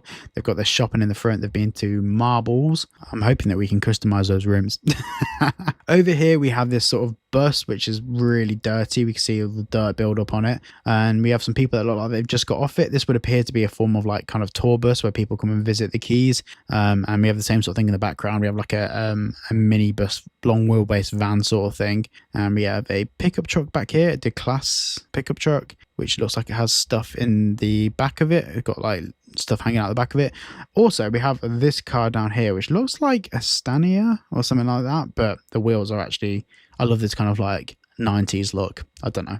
I like it. And then, of course, we have a little gift shop down here. We've got all sorts of stuff that we can get 50% off. That's a good deal. Hopefully we can actually like buy some stuff here. Do you know, kind of like in GTA 5 where you can go down to the beach and you can buy the face masks and all that stuff. I'm hoping that we can buy stuff from here because they're pretty cool to be able to buy one of these and stick it in your apartment in the game. And there's so much wacky stuff going on here. And we have this here, which I'm assuming is the wonder whale. It looks like a sperm whale. I'm assuming that's a sperm whale. That's the only, I know a lot about sharks and whales. That's my marine life isn't that good. And we've got people taking photos on top. This guy's taking a picture of these guys just like posing on top. Yeah, absolutely awesome. Absolutely love this. And we have what would appear to be a new pickup truck, I think. It's hard to tell from here. And of course, bicycles are back. Then we have an advertisement in the background for a body shop, Chip's Body Shop. And we can't really see what it says underneath that, but we'll find out soon enough when the game gets here. And of course, we have a Squalo ad at the very top here. Now, I think this is probably an old ad. This doesn't look like a modern boat. This looks like a boat that's maybe 15 to 20 or so years old. That's mainly because of the ridge design around the front and the fact that it's using this hoop design for the top canopy. I'm such a nerd. Oh my God. I did go through all of that in the boat video if you want to check that out.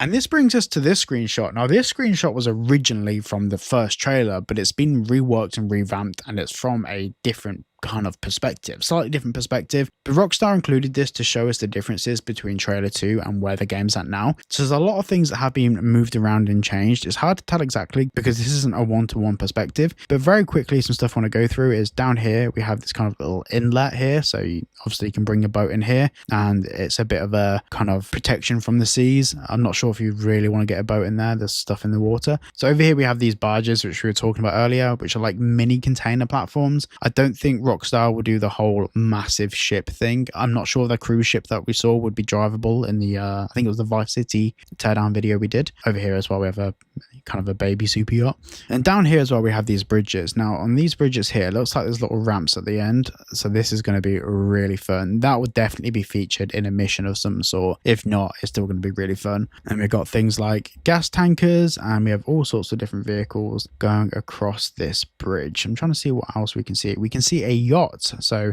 see a yacht here. The sails are down though. I haven't seen any sails up. And we also have some varying boats around this scene. I'm trying to see if there's any specific building stuff that we can see. So down here we can see a building and there's some sort of structure behind it. Not sure exactly what that is. And obviously in the distance we have this big structure which we saw in trailer 1, I believe, the intro shot of trailer 1. And over here we of course have downtown and Vice City, which just looks mega, really cool. Really cool. Now the seaplane stuff is going to be really important to GTA 6. We know that in trailer 2 there was a shot of Jason and Cal loading up a seaplane with contraband, and I'm assuming that we're going to have more islands like the Bahamas or Cuba or maybe even South American regions. We can hope. But I find it really weird that they'd have a seaplane to fly from like one island to another to do a drug drop. It'd be a bit weird. Now something else that's once again really nerdy attention to detail. We have down here, we have like an overturned boat on the beach. We have people having like barbecues. There's a few four-wheelers. There's people just chilling. We've got a boat trailer here. Someone's dropped their boat into the water. But also, one thing that I love is the shallow water appears to be pretty much clear. So you've got like little areas around here, which I reckon it'd be really cool to see how far you can get your jet ski in here.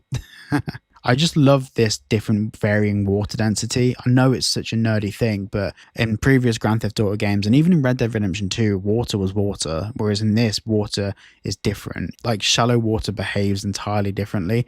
And we can even see how we got these kind of lines in the sand underneath. This is where the water, the tide, has gone high and low, and it's kind of shaped the water around it. This is such huge attention to detail. In GTA 5, these were just blobs of sand. So cool. So cool. And off in the distance down here, once again, we have these small little blobs of like land masses and islands and sandbanks. And there's some structures on this island over here. That would be really cool to see what that is. Looking forward to having a little explore around there. God, I really want to know what's on that island now. Now, going through all those screenshots there, like Grand Theft Auto 6 is a boat simulator. The amount of stuff that's referenced into marine life, boats and stuff, especially in the Keys area, it's really difficult to not focus heavily on that. So the boat video is the one that really tells the story of Leonardo Keys, all the boat features that we can see, all the things that we know about boats in the game. But yeah, that kind of wraps up the overview and kind of deeper look into the Leonardo Keys. Now, let's head over to Port Galhorn. So this is Port Galhorn. So Rockstar have clearly created a tourism board called Visit Leonardo, and there's different postcards for different locations, and in today's video we're going to go through this postcard and we're also going to go through all of the accompanying images that came with Port Galhorn. So in this postcard image, the first thing we can see, of course, it's nighttime. Captain Obvious strikes again. So we can see that there is a train coming into the station, and the train of course has interior lights.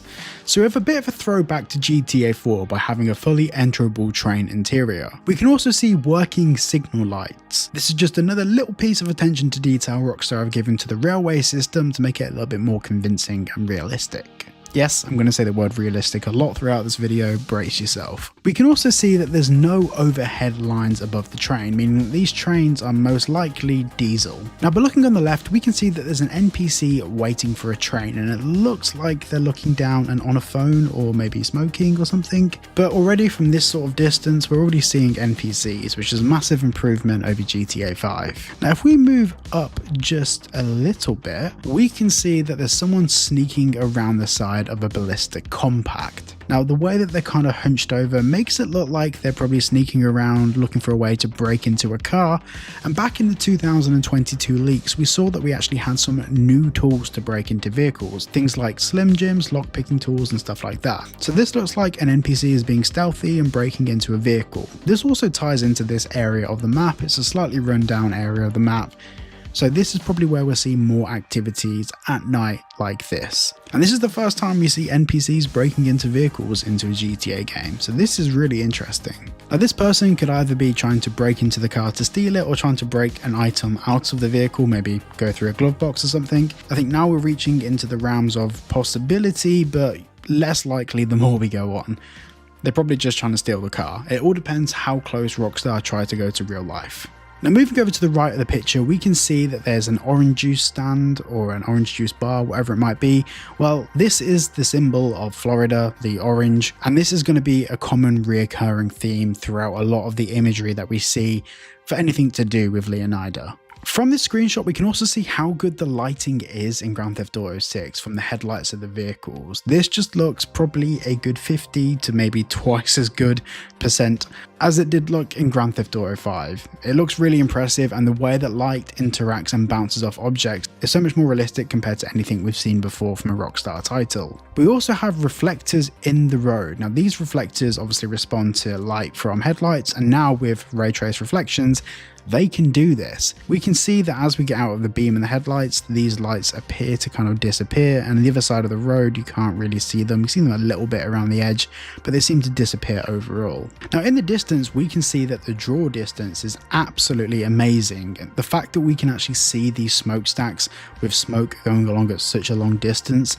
this is not something we've seen from Rockstar before. We started to see some instances of it in Red Dead Redemption and some of the industrial oldie areas, but this draw distance is absolutely incredible. Now back over towards the left, you'll see that we have this, which is a repair and salvage yard. Now this might be important to some parts of the story. Now back in the 2022 leaks, we could see that we could pick up car parts and find car parts around the map. Well, salvage yards will most likely be the best place to do that. I'm not sure what that has to do with the story, whether it's repairing or rebuilding vehicles. Obviously, eventually we will find out. But some other little key things to note is there's actually a couple of boats in the salvage yard, so you can't really see it too well, but there appears to be a boat here, or is that the rooftop? That might be a rooftop. Ignore me, I'm chatting shit. That though, over here, this is definitely a boat in the salvage yard. Now of course, boats being a massive theme of Grand Theft Auto 6 and me being an absolute boat nerd, this excites me. Now if we look into the distance, we can see lights going on for the longest distance possible. I mean, we can see markers in the water all the way over here, which is a significant distance. Now these markers are usually channel markers to show boats where the water has been dredged and where it's deep enough for big ships to come out. And we'll talk about ships coming in and out in a second. Now the next thing I want to talk about is there's a kind of little island over here. We can't really see what's on it, but it does look a little bit industrial. It looks like these things here are big silos for something. Not 100% sure. It's just not clear enough to be able to make out. We also, behind this water tower, we have another, either an island or a peninsula over here. And this looks like it has a lot more lighting on it. Maybe it's industrial, a quarry or something. It's once again very difficult to tell. Now heading over here, we can see that we have a building under construction. Now in Red Dead Redemption 2, over time buildings were in construction and they finally got finished towards the end of the game. Maybe it could be similar with some of the locations in GTA 6. If Rockstar take their technology from 2018 and put it towards this game, maybe over time this building might, maybe, possibly, perhaps, could get finished. Now off in the distance we have the port. Now this is Port Galhorn, the actual port of Galhorn. We can see that there's a smaller vessel here and it appears to be a shipping container just going behind this construction building. Now there aren't any lights on inside the shipping container, and maybe there's some more docking space for more boats to come and go, but this whole area in itself over here with all of these cranes is about the size of the port that we had in GTA 5.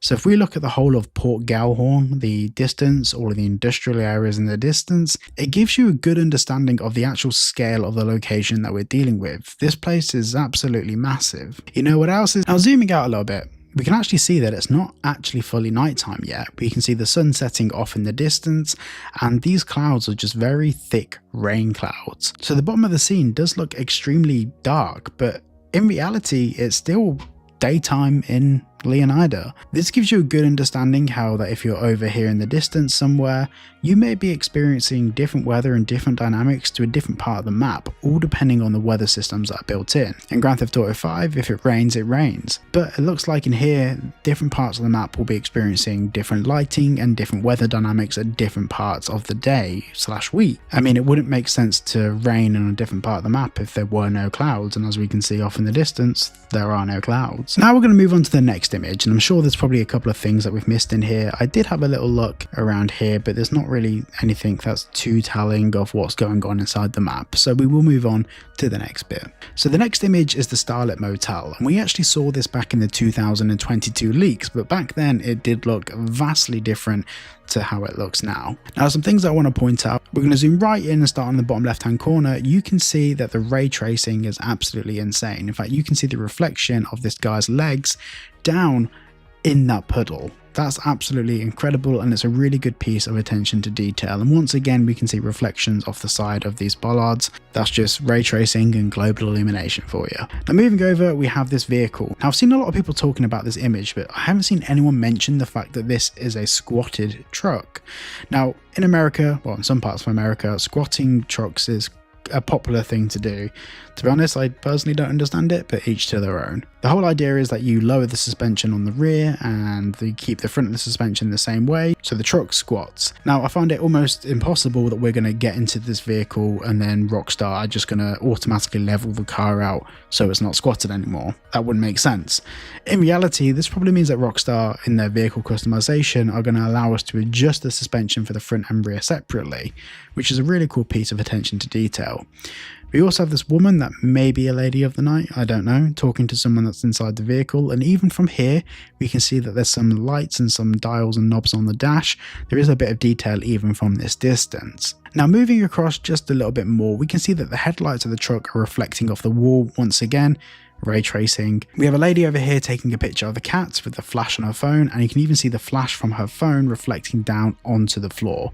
A really nice piece of attention to detail. We also have rubbish bags over here. Now this is very heavily into speculation street, but we saw in Red Dead Redemption 2 that there was like construction workers and people working and doing stuff and picking up rubbish and moving stuff around. I'm assuming that in Grand Theft Auto 6 they're probably going to have similar cycles for people in the game. We saw in the trailer that there was roadside workers working on the roadside, so maybe we'll have people coming along and doing trash collection. Now moving along just a little bit more, we can actually see that this building has an interior. Now it is entirely possible that this building actually plays a part in the story. Now what I mean by that is this looks like it could be a safe house or a base for Jason and Lucia. There's some shots in a motel that could be based here. We don't know 100% for sure, but it does look like it's based at this particular location. This scene just looks so incredible. Sorry, I just had to pause for a minute then to have a look at it. Now looking over to the right, something that's also pretty impressive. None of these bricks appear to be the same pattern. It doesn't look like they've been duplicating assets. It looks like this is one complex texture that they've put across the whole wall. Just a really nice piece of attention to detail. And yes, I keep saying that. Up here, these power lines, once again, we have the light reflecting from the motel sign to the underneath of the power cables, but also the way that they're attached looks far more realistic. Rather than everything being uniform, we can see that the power lines appear to be coming off at their own angle. And in the first GTA trailer, and I haven't actually looked at it in the second GTA trailer, but we can see power lines are actually moving when birds and stuff land on them. So I'm assuming that these will have their own physics as well, which is, once again, attention to detail. Now, moving over to the left a little bit, we're going to zoom in a little bit more. We can see someone sunbathing at night, probably more realistically having a nap, and next to them is an empty swimming pool. Well, not completely empty, there's a bit of greenish sludge down in the bottom of the pool, but overall, yeah, let's just call it an empty pool. Overall, this is a pretty rundown area. Now, zooming over here, we have a barbecue on top of a gas canister, and I believe we saw this in the leaks as well. It was in the same scene. Now, next, let's just have a little bit of pool and Wi-Fi. The pool is a bit optimistic, isn't it? So, won't want to swim in that. If I zoom in over here, we can see that there's a sign in the background. I can't quite make out what this is advertising. Maybe you guys in the comments might be able to elaborate what that could be. Just drop a comment and let me know what you think it could be. Now, the next thing I want to talk about is this here. So see this radio mast? We can see it going all the way down to the floor. Now, I have a theory, and it's a theory that I've been perpetuating quite a lot throughout my channel, but I'd love to hear your thoughts. So I think the navigation system in the vehicles on Grand Theft Auto will most likely be phone based. So when you get into a vehicle, your phone will pop up. Rather than having a display for the phone and for your navigation, there'll probably be like a Google Maps or Apple Maps style app in the game for your navigation. Now, these towers, there's a lot of these dotted throughout the map, and they are absolutely huge. This looks like it's going to be a key location, a safe house. If you're in a helicopter and you're just flying around, you'll know just to look for one of these masts and know when you're nearby your safe house. We also have on top of Brian's Marina, we also have a big sign on top of there that just says Brian's Marina on the top of it. So we know how to get to Brian's when we need to go there for a mission. I think that Rockstar might try and do more subtle things like this to signify key locations in the map, so we are less reliant on the navigation in the game. Just a theory, but I'm keen to hear what you guys think about that. So in this shot, there's actually quite a lot of things that we can look at. So we'll start off from right to left and work our way through. But the first thing I want to say about the shot is the lighting is incredible. The neon lights, the reflection from headlights, and the overall kind of cohesive look of this image as a vibe, as a place, just looks absolutely amazing. So we'll start off on the right hand side of the image. We can see that there is a homeless guy pushing around a trolley, and all of the details here are absolutely exceptional. We can see that not only is his clothes dirtier and a bit more kind of like ragged, and his shoes are as well, but the actual details of the things in the shopping cart also look a bit weathered and worn. And I know I keep saying it, but attention to detail, you can really see that Rockstar have applied themselves here. Now when it comes to the things like this sign, the actual dirt around the edge of the sign and the way that it's kind of darkened up around the edges where water would have dripped over the edge and dirt would have got caught, just looks amazing. The signage itself looks real. Like the same goes for all of these screenshots. These could all be photos. They could all be photos. It's amazing. And going to this car down here, so of course we have something which looks a bit like a hybrid between a few different cars. To me it's got kind of like the rear light shape of a BMW 5 Series or the curve of an Infiniti. It's really hard to say, but once again, the detail in the interior through the back window is amazing. Now we're going to move back up to the right side of the shot, so you can see down the road we can see lights coming through from the headlights of another vehicle coming up an adjacent road, and you can see some signage over there. So we're already getting quite a significant draw distance on things like headlights for the vehicles, and same going for down here as well. We can see that kind of global illumination coming from some of the lighting coming from this house. I'm not sure if it's been raining. It's probably has been raining. This could also be kind of like condensation on the floor as well, because, you know, damp climate. But yeah, you can see how wet the floor is. It looks amazing. Now going over here, we've got a pickup truck, and the detail in the wheels and on the tires is incredible. I absolutely love it. And of course we've got a big fat rear differential, and we've got two guys around the corner. I think one of them's lighting a cigarette. It looks like he's lighting a cigarette or smoking some stuff. Don't get demonetized. Then of course we can see someone getting thrown out. We can also see as well, this isn't just a club for gentlemen. It's not just a gentleman's club. They also have a ladies' night, which shows that there's kind of like a calendar system being applied to some of the events around the world. And then looking over here to the left, it looks like we have some dancers, and I believe that might be, does that look like a woman that's been thrown out? No, it's a dude. It's a dude. Now looking off into the distance, what can we see over here? We can see a house, and this appears to be a waterway. Does that look like a road or a waterway? No, it's definitely a road. Definitely a road. But we can see a house with some steps going up to it. Once again, bright lights in the background. And we can also see some examples of some, I'm not sure if this is traffic lights or if this is some sort of radio mast up in the distance. Now moving back down to the bottom again, I want to talk about some vehicle stuff. Now I will be doing a full dedicated video to all the vehicles we can see in the game, but the cars are very associative with this part of the map. We're not seeing supercars in Port Galhorn because that just wouldn't make sense, of course. This over here looks like a veranda behind the gentleman's club, with some red lights in it and some seating area outside. I'm just having a look around to see what other stuff that we can see. Once again, back here we have trolleys, and we have some like waste and dirt. Now this is something that I mentioned in my full trailer teardown, but the trash on the floor looks believable. Whereas in GTA 5 there was like bits of trash on the floor, but it didn't look anywhere near as detailed as this. The same thing goes for these, like this grass, these weeds and stuff. Just looks really impressive. Now down here we have, I believe, now because I don't live in America, but I believe these are fire hydrants. It'd be interesting to see if a fire department does come, whether they'd actually use any of this. Probably not. That's probably far too much realism. It is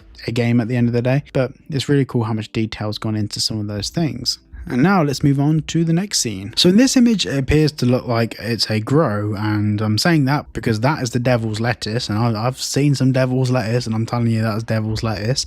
But also down here we seem to have UV lights reflecting off this box, and in the background you can see some purple from some UV lamps.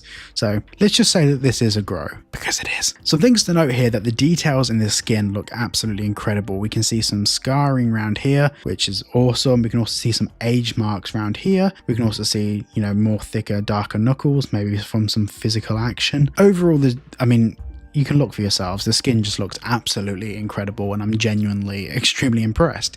This does beg the question, will our characters be able to have marks and scars from incidents or accidents they involve themselves in? If you have a tattoo and you get your arm shot to pieces, we have to get the tattoo redone, all of that sort of stuff. Probably going down the route of too much realism there. But something else that I have noticed is certain characters wear their clothes in a different way. Some people have their like pants sagged down a little bit, some people have like tank tops, or some people roll their sleeves up. You'll see it in different shots throughout the trailer, and of course all of this artwork. There's different ways that people wear their clothes. Now it is possible that maybe in the wardrobe options for our characters we'll have some way to adjust some of these areas and functionality ourselves. Don't really know, just speculation, but there is a lot of different styles of wearing clothes that I've seen throughout the trailer.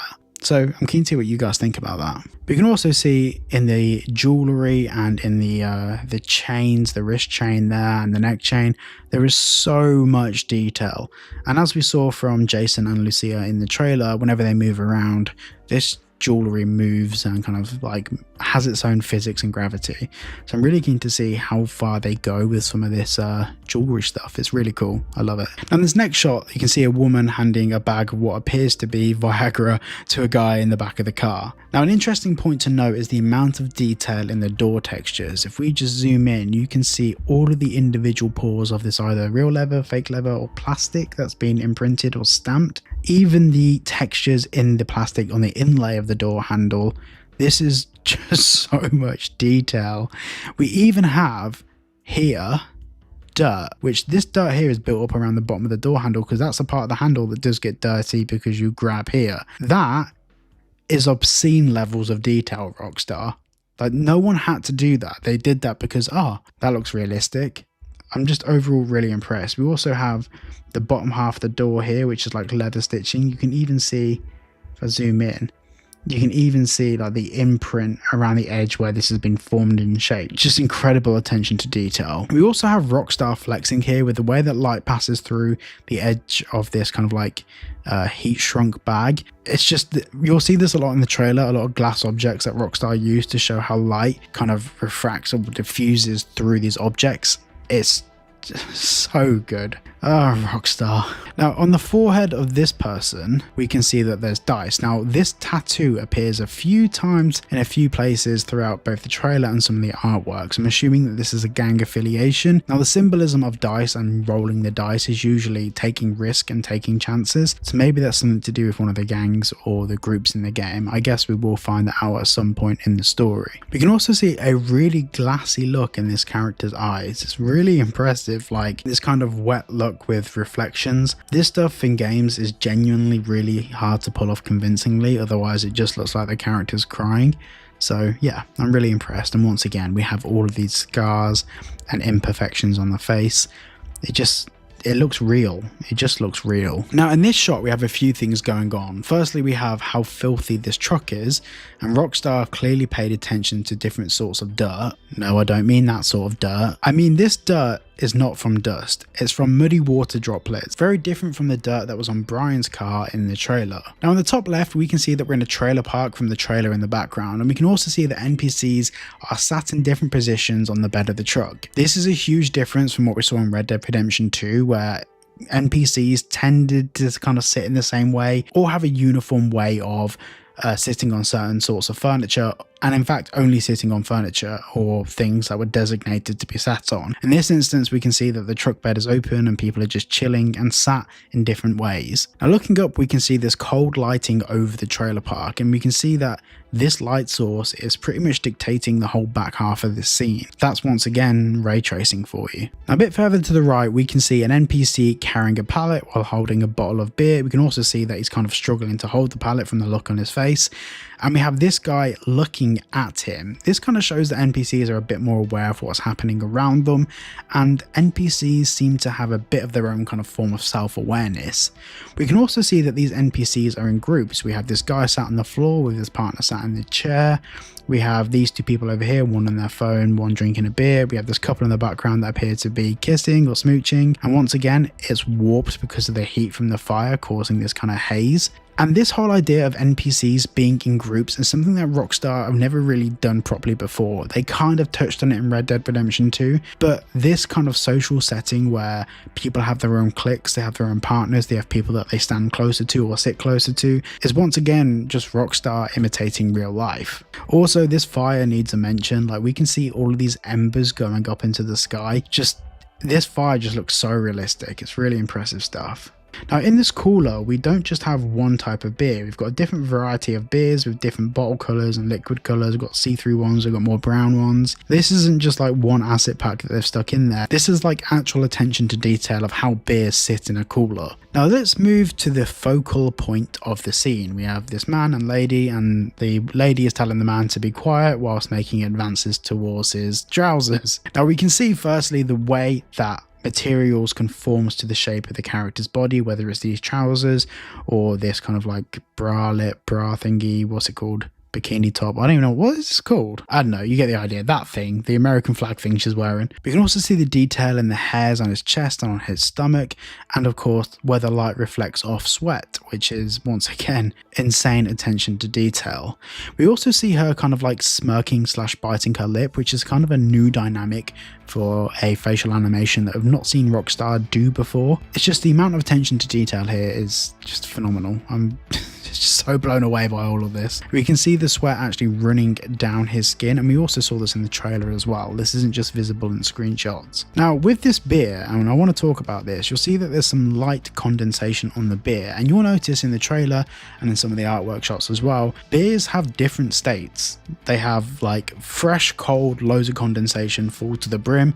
They have slightly warmer with less condensation. So I'm assuming that this condensation is probably some sort of transparent effect that has a time factor associated to it. The more time goes by, the more likelihood it is for this to disappear, the condensation. So that about wraps up the photos from Port Galhorn. Next, we have grass rivers. Now, in this photo, the lighting actually makes a lot of things quite obscured, but of course, this is one of those photos from Rockstar that acts like more of a set piece. So this gives us more of a contextual overview of grass rivers as a location rather than individual details.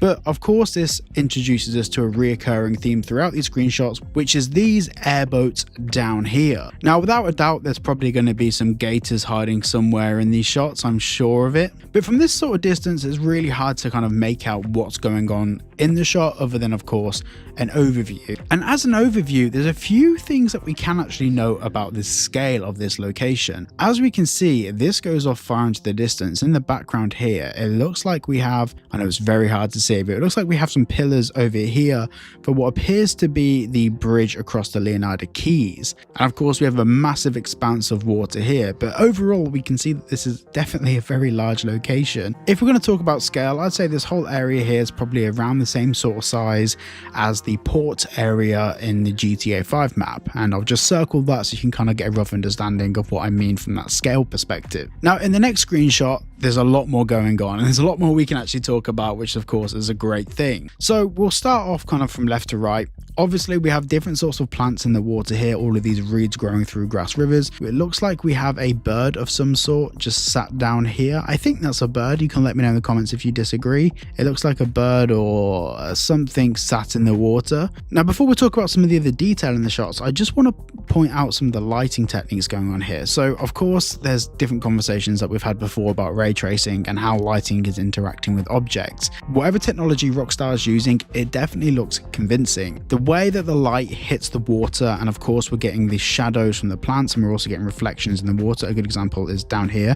So you got this dark area down here. This looks like a photorealistic interpretation. It's and obviously I say this in every video, but attention to detail, realism and photorealism is something that Rockstar are really driving home here. Now over here, of course, we have gators. In these screenshots, I'm not going to point out everything every individual gator is doing, but of course they're swimming around. And this is going to create some really interesting strangers and freaks missions, and of course some very dangerous scenarios that we can get ourselves into. Knowing how different animals were implemented in Red Dead Redemption 2, I'm really keen to see what different strategies that we have in GTA 6 to actually deal with these, other than just kicking them over the head.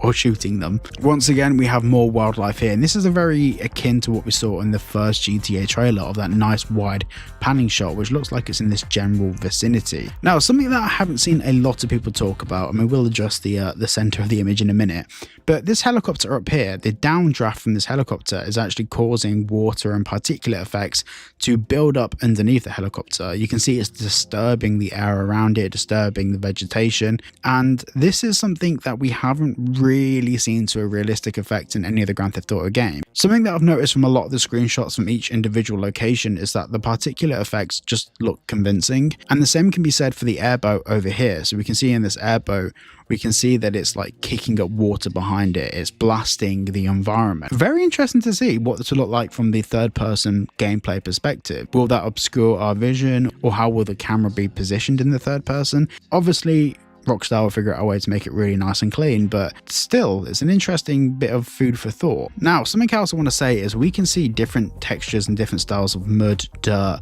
and kind of wet dirt down here.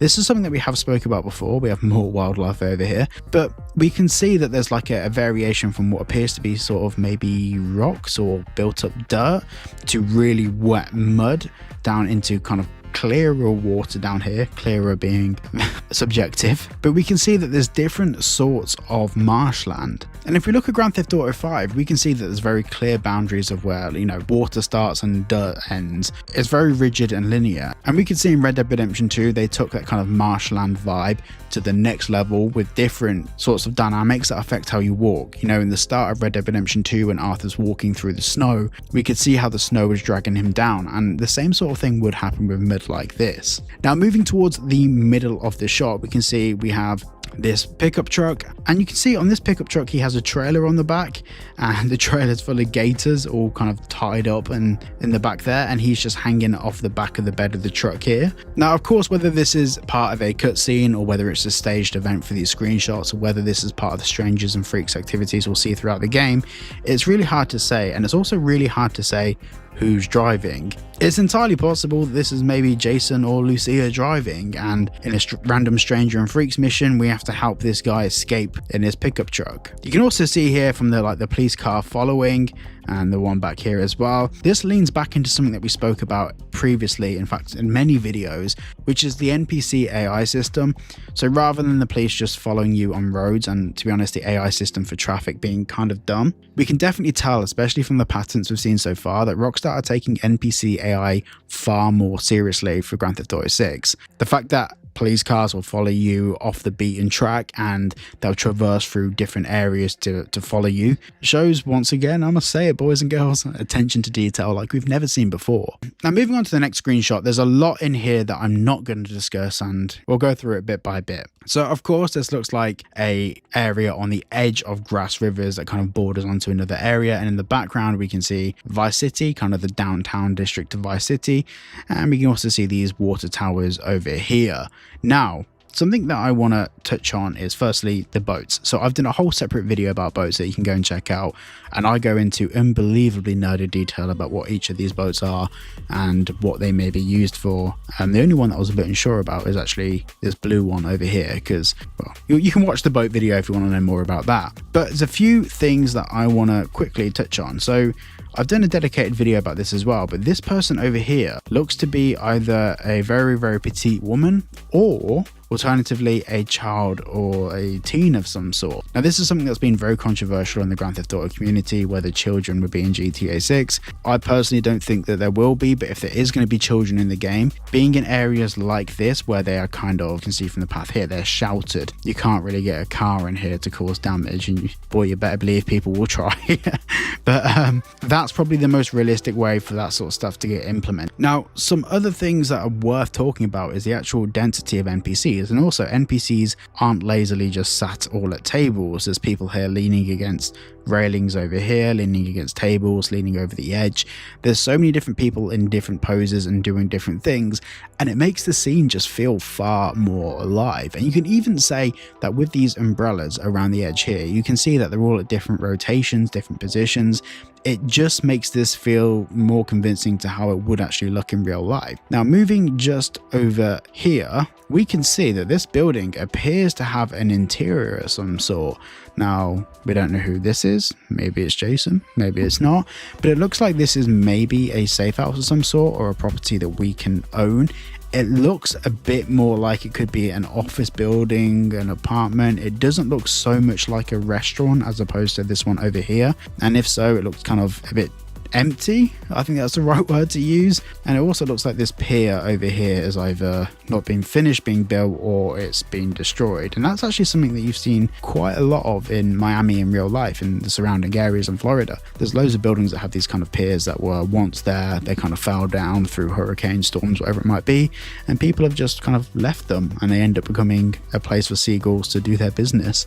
Now, something else that's really cool is the water breaking around all of these poles over here and against the wall down here. And of course, once again, more wildlife. Now, something that's really interesting, and we did talk about this in the boats video, but I thought it's worth mentioning. This looks like it could be a mistake from Rockstar. So on boats, in boats, you have something called legs. So you have your outboards here, and this section down here is referred to as kind of the leg of the prop. Now, these engines are down in the water, but the props are hanging out of the water. Whether that's because the boat has had to brake heavily and the props are out of the water, I don't know, but that's the only mistake, if it is a mistake, seen by Rockstar. But I kind of suspect that there's a more of a logical reason why they're out of the water in this shot. Now, in the background over here, we can see there's a lot of vehicles. A lot of these vehicles appear to be from Grand Theft Auto 5, or variations of. I think that's the Galhorn. There's loads of vehicles in here that are from GTA 5, but once again, you know, we're still a year away from launch. It's very likely that a lot of these vehicles will still be in the game. You know, the game being based in present day isn't too far away from Grand Theft Auto. It's only 12 to 13 years, so I wouldn't really overthink that too much. But what is actually quite impressive is that we're still getting vehicles and NPCs inside them spawning from this distance. And if we zoom out, we're still quite some way away. Even NPCs spawning in over here, that's not something we'd be seeing in Grand Theft Auto 5. Not a chance. Now, something else I briefly want to touch on is, see down here, we have all of this kind of dirt and crap building up around these pillars in the water. This is actually something that I haven't seen anyone talk about, but this is something that you get towards the edge of waterways where water meets land, usually around pillars or around structures in the water. That's where water kind of is turbulent. It's the place where water collects. It kind of traps itself into a corner. So this kind of like dirt buildup around these pillars down here is what you'd expect to see in real life. You know, I dread to think the amount of work that's gone into modeling all of this and creating systems where this generates and spawns, but someone's thought about it.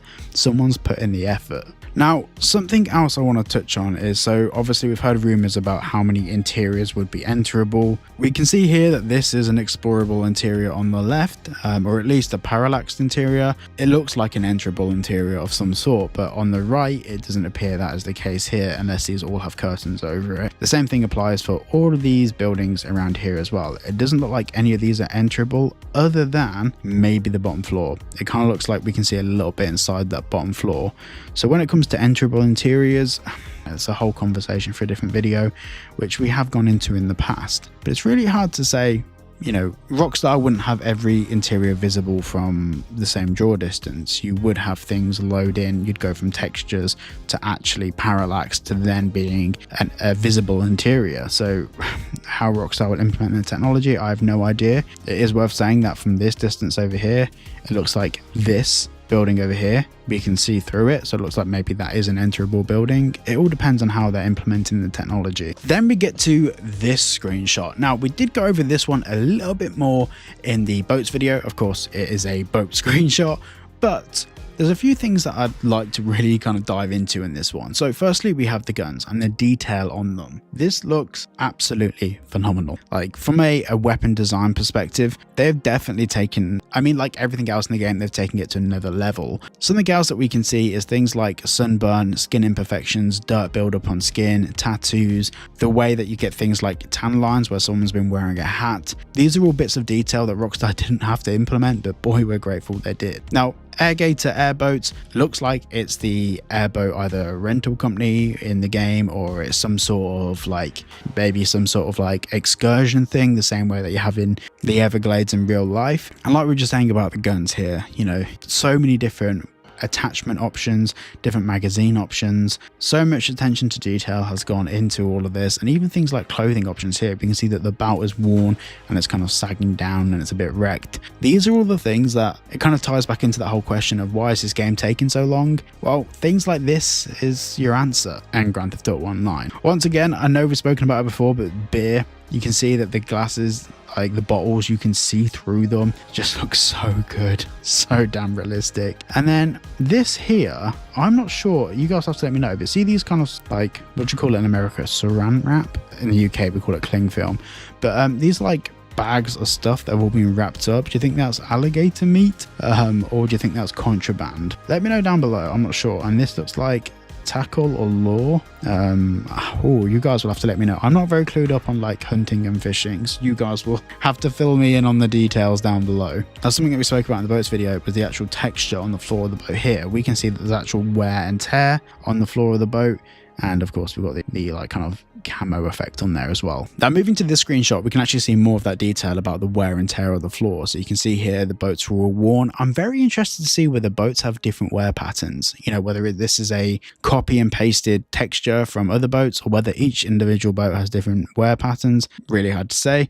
Then you got this guy with what appears to be a double barrel shotgun. Would you say it's a double barrel shotgun? I would. Let me know what you'd say down below. And of course we have the gators in the water, and I think these are lilies in the water. I don't know. As you guys know, I'm not very good with plants and sometimes even animals. I've made a few cock-ups on my animal. Now, from this screenshot, it doesn't look like Rockstar's showing us a lot, but one of the things that I think they're trying to point out from this is firstly, a different perspective, but secondly, the way the water dynamics work, how the visibility of the object underneath the water kind of fades off from the surface. You can see where the edge of the alligator kind of fades away. You can really get an understanding of scale and depth from this shot, which is not something we've previously been able to see from a Grand Theft Auto game. And even the way that kind of the alligator fades in and out of all of this kind of foliage in the water, you can see that the back is higher, it's just out of the water, then it gets darker as it's deeper in the water here around this sort of point, and then the head just pokes out. I do think that, you know, if you get the lighting wrong in the game at the wrong time, I think it'd be very easy to get caught out by a gator. And I think there's one under the water here. There is. Is that a gator? That might be a gator. Is that some sort of like rare sea monster that we haven't seen before? I think that's a gator. I don't know. There's going to be some serious lore behind this bad boy. And then down here as well, we can also see a bit more detail about how the airboat is controlled. So we have the levers. So it'll be very interesting to see if this is controlled more like a helicopter rather than a boat. And also we have the pedal / rudder system down here. And we have a big stonking V8 on the back, which once again, you've got things like I think the HT leads.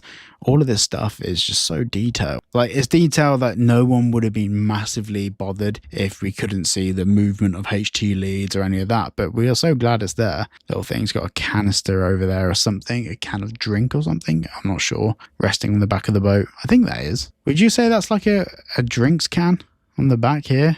That looks like it. Now finally, last but certainly not least, my favourite so far, Vice City. So the first thing we're going to look at is the Vice City postcard, and then after that we'll go through the other images. But this image in itself has some really interesting things in it.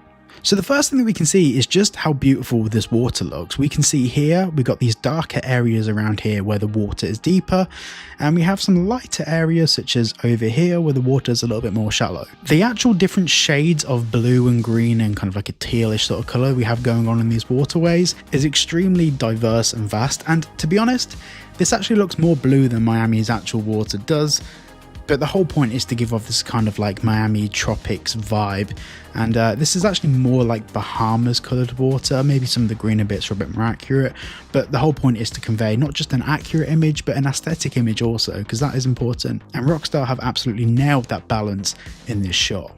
Now in this image, we're going to start off at the bottom left. So of course we have the Visit Leonardo badge, which obviously is the tourist board for Vice City and Leonardo. Now we can see in the water here we have these channel markers. We have port and starboard, and port is left and starboard's right, so if you're coming through this channel you're going the correct way. These are channel markers just basically to show where things have been dredged. Now dredging is where you pick up sand from the bottom of the seabed and create these channels for ships to travel through. So you have port and starboard like for the way out, and on the way in ships would take the path which corresponds to this signal marker. So these ships are all following the correct path. We can also see a lot more variety in the boat. So down here we have a center console boat. It looks like we have the same boat over here. Might be a little bit shorter, but looks about the same. Over here we have kind of large yachts. I wouldn't say it's exactly a super yacht, but it's a very, very large boat, probably about 65 foot thereabouts. And over here we have another beautiful, this would be classed as a super yacht. Probably on the smaller end of the super yacht scale, but still a super yacht. This is actually more akin to what we've seen in Grand Theft Auto 5, kind of that sort of ship size. Actually, probably a bit smaller. But there's one scene in the trailer on a super yacht, and it looks like it could be this one that Jason and Lucia were actually on. And of course, around here we have all of these jet skis as well. And we have over here what appears to be the same boat as we saw over here. Now in the background here we have a catamaran, which is basically like a twinned hull boat. These are actually really common now in America. Over the past kind of like 5 to 10 years, these have really taken off as a boat style. Now there will be a separate video for boats. I know I'm talking a lot about boats, but there is a lot of boats in the shot. And if you also like boats, or you just like the channel, please make sure you subscribe, because my goal is to one day own a boat. So any little bit helps. Now, whilst we're on the topic of boats, in the background here we can see a cruise ship, the rear end of a cruise ship, which almost looks like an apartment building, it's so big, but we'll talk about that a bit later in the video. And also, still while we're talking about boats, over here we have what appears to be a smaller speedboat. It looks a bit too big to be a jet ski, so it's probably a smaller speedboat. And over here we have something called a cigarette boat. Now there's a whole history about cigarette boats that we won't go into this video, but pretty interesting stuff. And we also have some wildlife as well. We have some birds over here. In fact, every single shot has some form of wildlife in it. It's really impressive. And of course we have these sailing yachts over here and another speedboat over here somewhere. Now these little sandbank islands in the middle, we can see the global illuminations really bringing out the light greens in the trees, and also the shadows making things look a little bit darker. Really well done. I feel like in Grand Theft Auto Online, this will be the perfect location to kind of, well, camp. When people are flying over the city, if you wanted to crack out a rocket launcher, this is the place you want to hide. These also look like really good locations to kind of park your boat up and just chill, relax, have some fun. This scene just looks so aesthetic, like it's amazing. Over here we also have what appears to be a super yacht. This looks like the, if I zoom right in, wow, look at those pixels. Are you guys impressed? Are you entertained? This looks like the boat that was in Grand Theft Auto Vice City, the actual game itself. In fact, this looks like the marina that was in Vice City.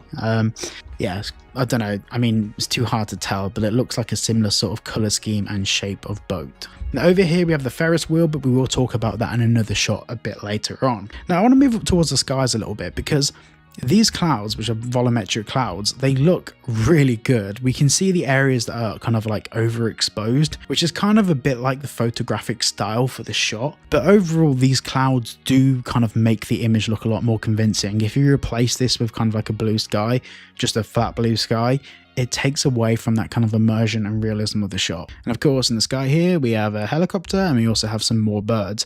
We can also tell, now this is extremely nerdy, and I'm sorry for this, but you can see that you can individually tell the blades of the helicopter in this shot. Now, in a shot like this on a camera, you'd have to go for a higher shutter speed, lower ISO, a larger f-stop number to make sure all of this is in focus, and you'd have to go for a higher shutter speed, which means that you'd get less motion blur. So you would actually see details like if the shutter speed was high enough anyway, you'd see things like the blades of the helicopter kind of freeze framed in air. Not sure if that was intentional by Rockstar, but looking at how much detail they've put into everything else, let's be honest with ourselves, it might have been. Yeah, just a nerdy bit of detail, which I find really interesting because I am a nerd. Now this could be some wildlife down here, it probably is just rocks, so we can probably ignore that, but still interesting nonetheless.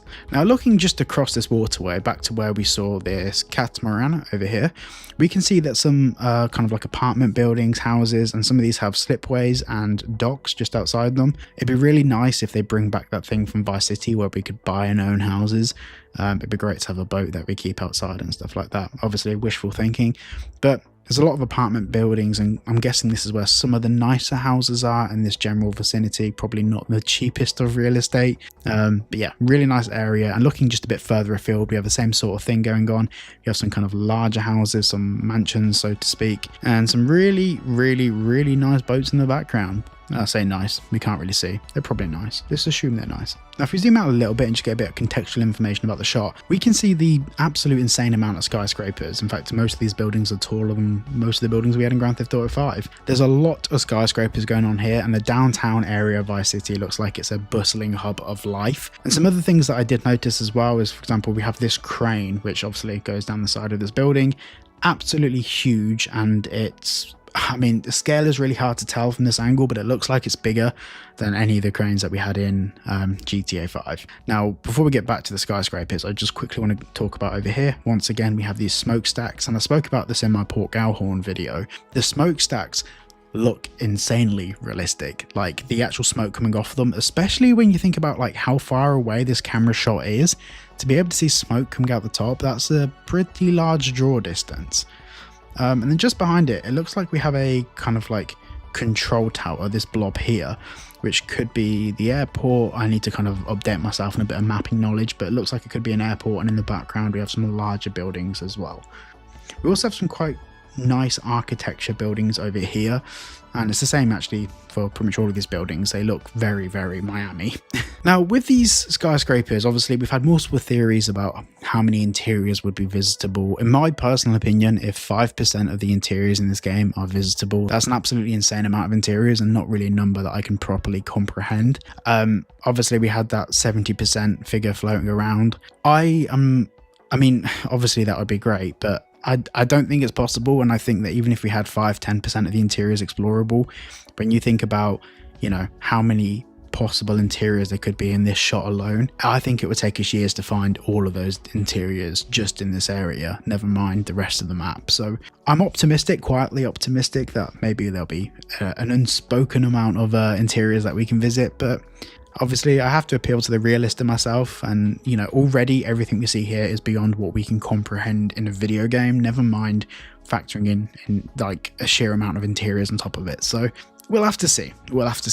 Now, in the first trailer, we saw Jason and Lucia in the car going over this bridge, heading towards this stadium over here. I'm just going to circle that so you can see it. The stadium's over here, and we'll talk about that in a shot a bit later on, because later on we see a shot that is taken at night from what appears to be kind of this building over here, or maybe one of these buildings over here.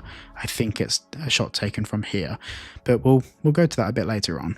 Now, there is one thing in this shot that confuses the hell out of me, and maybe you guys can come up with some theories. What is this? If I zoom out a little bit to give it a bit of context, what is this down here? This, in my opinion, this looks like either the back of a whale or something, or an oil slick or a rock, or maybe the base part of a bridge. So on a bridge, you see over here, on a bridge you have these little bottom pier sections here. This is designed so if a ship hits it, it doesn't take out the main bridge structure. I feel like, I don't know, I feel like that could be part of a like kind of a bridge bollard system.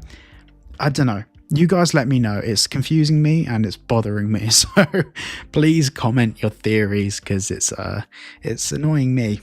Now let's go to the next shot. So in this image, we can see a lively scene from the Vinewood area of the map. So let's get right into it. So from left to right, we can see P-E-R-L-E. And this is La Pearl. It's a neighborhood in Vice City, and there is like a full GTA wiki page about it if you want to read a bit more about it. But basically, this is one of the neighborhoods in GTA 6. Now, if we just go down to the left down here, we can see there's a guy sat against this wall, and he's sat with what appears to be Chop. I don't know. Alternate universe, it's Chop's long lost brother or sister. Yeah, the detail, even then, from this distance, like we are, if I zoom all the way out, we can see we're actually some significant distance away from the dog, and with the way the light hits the dog's face, we can see still quite a bit amount of detail. It's just, I'm still blown away by how much detail there is in absolutely everything. Like, this game is going to run on a PlayStation 5 and an Xbox. Like, what? Then moving just to the right, once again, we can see this amazing ray tracing. We can see the exact reflection of everything happening above the scene at the correct angle. The ray tracing is just incredible. And this goes straight back to what I was saying about this working on a PlayStation 5. It boggles the mind. Now looking just above, we can see firstly these dirt bikes look amazing, and we'll get back to some stuff over here in a second because there is some interesting bits. But we have this side-by-side slash kind of like off-road buggy sort of thing.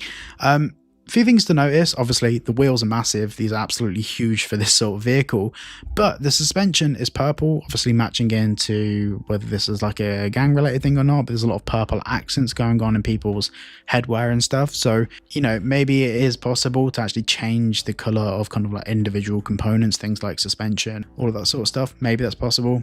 Once again, just speculating. The guy in here is hanging his arm out the window, and you'll see this from quite a few different people in various shots. It just makes NPCs look far more realistic. Now we can see that a lot of people are wearing like masks, different headwear, their color coordinating their outfits. It just looks really kind of aesthetic. Personally, it makes me really excited to see what we can do with our characters, especially with Grand Theft Auto Online, to see what customization options that we'll have. Now, something that I do want to talk about is on these dirt bikes down here. So first thing to note is that these people are kind of in different positions in terms of where their feet are positioned. So this person has their feet much further back on the pedals than this person here. I say pedals, you know what I mean, the pegs, the clutch, and yeah, I mean, I'm not massively clued up on motorbikes. Sorry guys, cars and boats are my thing. But you can see them in different positions. Also, we can see that they're wearing gloves and color coordinated gloves as well.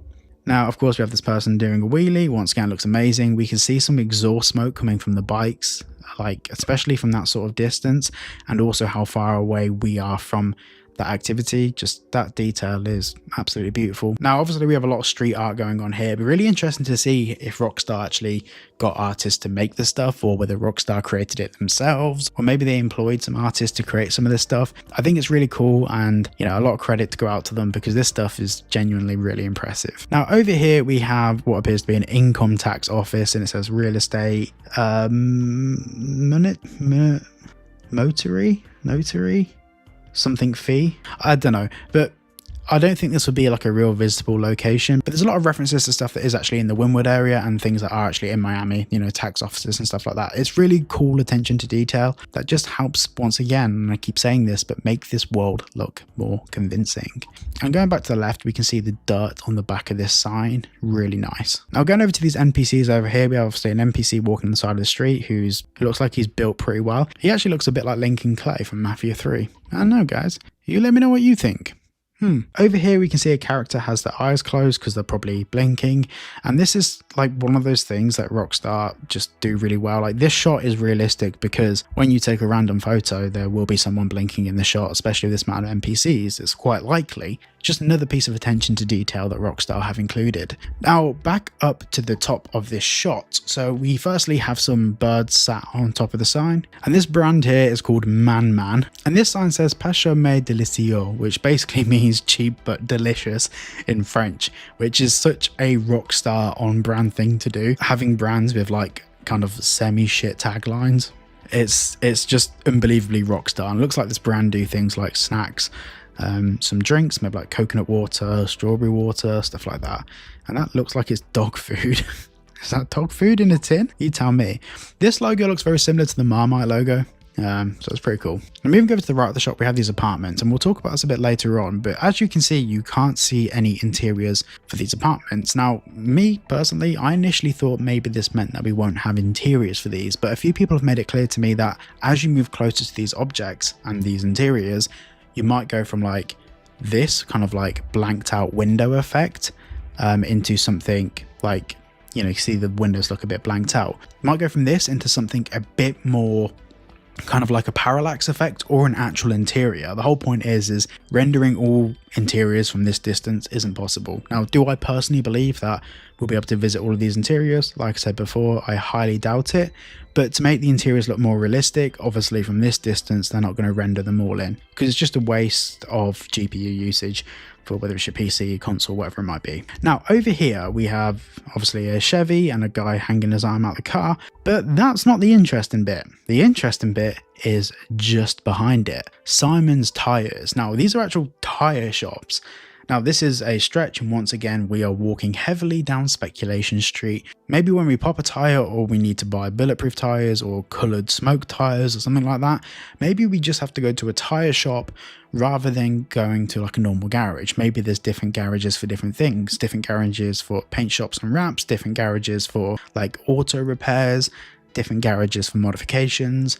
Just throwing ideas out there, but with how far Rockstar are going with attention to detail, I wouldn't be surprised. Now on the street here, we of course have a lot of trash, and you'll see this throughout all of these shots. We'll have little bits of dirt and debris on the road, which just makes these shots look almost photorealistic. And then of course we have some highway signs over here. And just moving down, we have a motorbike which has indicator lights on the rear, which is interesting. Now there's been a lot of conversations and speculation whether vehicle indicators will actually work. I think maybe if we slightly turn the controller, like slightly turn the vehicle left or right, maybe an indicator will come on, depending how hard you turn it. If you turn it really hard, then maybe not. I don't think there'll be a dedicated button for it on a controller. I just think like that's a bit of a waste of controller resources to do it for a feature that the masses probably wouldn't want.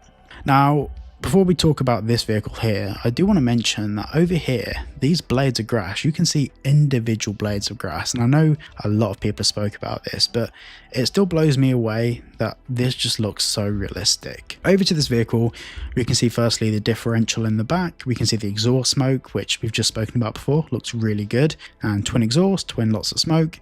These rims are the biggest rims I've seen on a vehicle in a GTA game, maybe compared to the first trailer. They're about the same size as the pink vehicle in the first trailer, but that's not the interesting bit.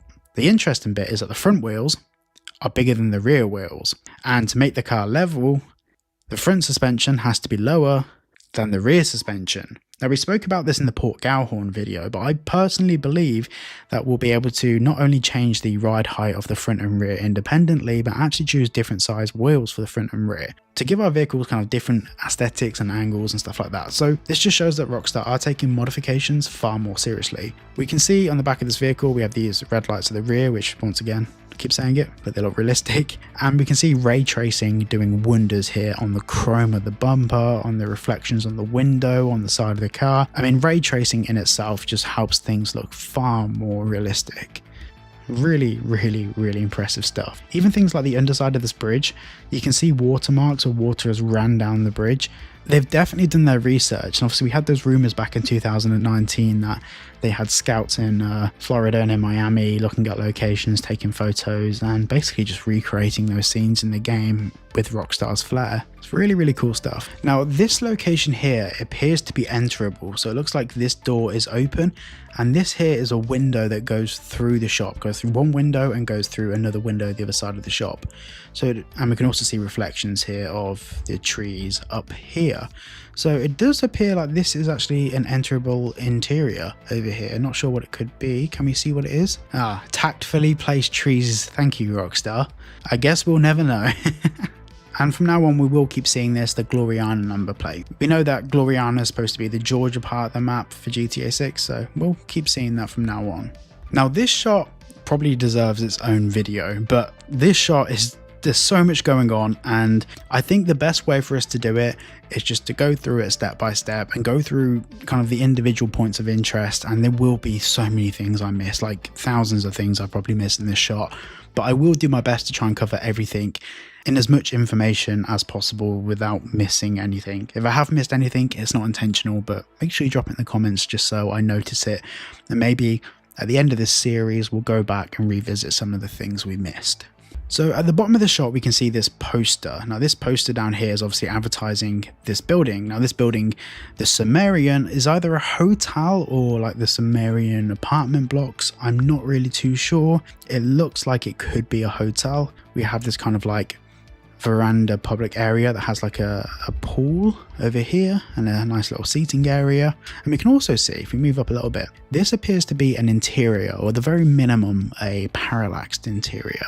It appears to follow the shape of the wall will follow that way, so it could actually very well be an interior.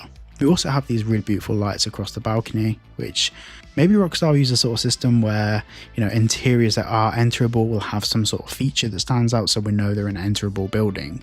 Now looking down here, we can see there's actually windows open in these. I'm not sure if these are actually apartments themselves or hotel rooms, whatever it might be. And we can also see over here what appears to be an open interior for what could be maybe parking, maybe a hallway, maybe a room. I'm not sure. You guys, make sure you let me know down below.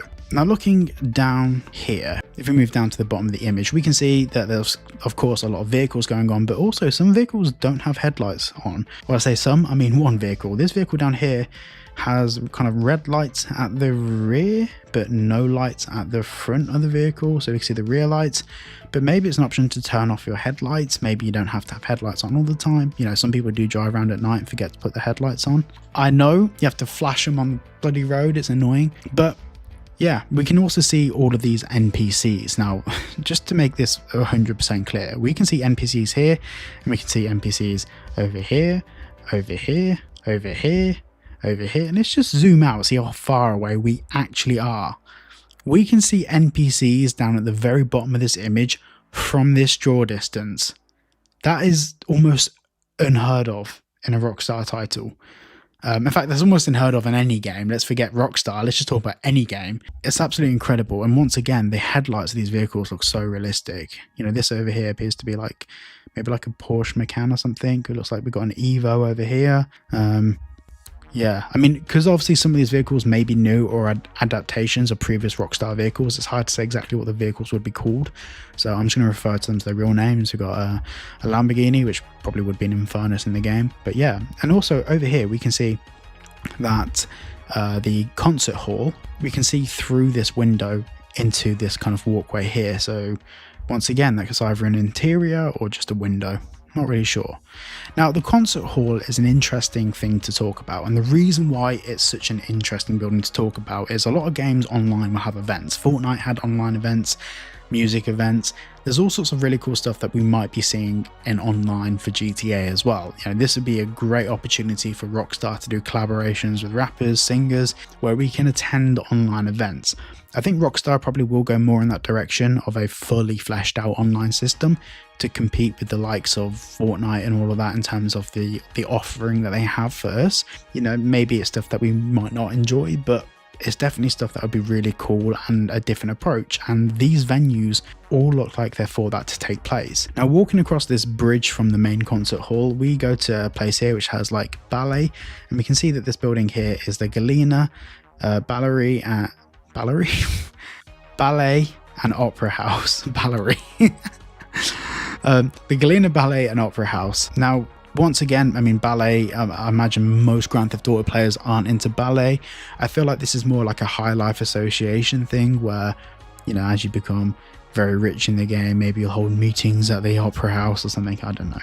Just spitballing ideas. Now, looking over here, I will talk about this up here in a second, but we have the Vice City Arts Center. Now, once again, these interiors don't look like they are rendered in. They don't look like real interiors. However, up here, this does look like a real interior. It's really hard to tell what's going to be a fake interior, what's going to be real, what's going to be parallaxed, but obviously we have this Vice City Arts Center, which once again is a opportunity for Rockstar to collaborate with artists, painters, and actually have their work advertised in GTA Online. Maybe an option for us to buy artwork from creators and have it in our apartments and properties and stuff. You know, I'm reaching here, but at this point, anything is possible. We are talking about Rockstar. Now, of course, we have this walkway above the Arts Center sign, and that goes over to here. And this looks like it's an open door. It looks like a sliding door that's open for us to come in and out of. And this looks like to be like a balcony area. This thing here, this kind of like yellow thing, looks like it's a weight rack, and maybe these are weights stacked down here. It's so hard to tell. I'm sure you can understand this is really difficult to pinpoint what we're looking at. Looks like we've got a table over here with a TV on it or something. Maybe this is someone's balcony. Maybe this is part of the art center. Maybe this is an exhibit. It's really hard to tell. We also have some stuff on the roof over here. Is this trash? I don't know. So this blue thing here that's covered up, we also have a blue thing here. Not sure what that could be. Is that artwork outside? Are these... is it stolen art? Maybe there's an art heist. Maybe we heist some art in the game. That would make sense. Now, looking down towards the entrance of the art center, we can see once again NPCs down here. People sat down. We have escalators going up. I just can't believe the draw distances on this. It's absolutely incredible. Rockstar are pretty good at making games, aren't they? Now, looking at this highway, once again, these pink lights are absolutely beautiful. They look amazing. Not much to say in terms of the traffic here. We've got buses, we've got trucks, we've got different vehicles, SUVs, pickup trucks. But over here, we have this Navitrack truck. Now, this Navitrack truck, I'm assuming, is going to become important. We saw in the trailer, there was a shot where Lucia jumped into the back of a moving truck, and these Navitrack containers also appeared in the 2022 leaks. It looks like this is probably like the in-game version of Maersk. It looks like these Navitrack trucks are going to be in some part mentioned in the story or a side mission. Now, moving upwards a little bit, we have the Sahara Arena. Now, it looks like this is a play on Amazon, supposed to be like an Amazon arena. And we can see that the basketball team is the Vice City Narcos. Or Narcos. Narcos? Narcos? Narcos? I don't know, guys, you tell me. Now, from this sort of distance is where we started to see the NPC break up a little bit, where we're seeing vehicles still, but we aren't seeing any NPCs. And I'm just scrolling to see if I can see any. I don't believe I can. Now, of course, this arena is probably going to be very important. A lot of basketball events and a lot of shows and stuff happening. I'm not sure if this will be a part of the story, but I'm hoping it's something that we can go and do, watch and engage with. I hope so anyway, because it's you know, it'd be really cool. It looks like from the first trailer, and of course seeing it, you know, in all of this artwork, it looks like a key part of the map, to say the least. So maybe there will be some more involvement in the main story from this. So in the background here, it looks like we have the kind of Hard Rock Cafe, I believe it is. I'm not too sure. It kind of looks a bit like it. It's in the same kind of geographical location, so I'm assuming that's probably what it is. In the background here, we have a boat, and on top we have the navigation lights. Now, before we talk about the cruise ship, because I've got a lot of questions and I don't really have many answers, before we talk about that, let's talk about the Ferris wheel. And this, of course, on the Del Perro Pier in Grand Theft Auto 5 was a really popular thing. Just from an aesthetics point of view, it was a landmark, it was a pinpoint. Not really many people used it, but it was a landmark in Grand Theft Auto, and it's nice to see something similar back for Vice City. Once again, it helps with kind of like geolocation, and this is something I spoke about a little bit in the last video.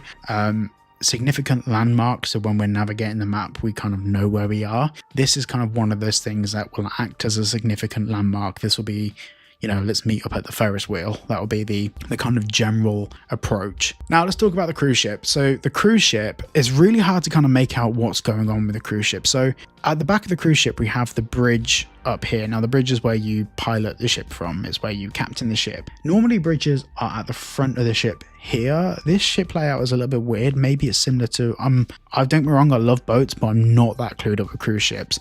We can see down the side here, we have lifeboats. And we also have the kind of stripes going down the front. Now these stripes look very similar to the P&O colour scheme for the front of their ships. And we also have some like navigation lights, but Rockstar have been pretty accurate to how ships look. Now, I've seen a lot of conversations about driving the ship and the interior of the ship, and I do have to say, cruise ships, especially of this sort of size, they are mini cities within themselves. Like, to model this whole thing out is like modeling a whole different map. So it'd be nice if we can go inside it. It'd be nice if we can drive it. Of course it would be. That would probably be a year's worth of content for me. But I'm not really I am bothered.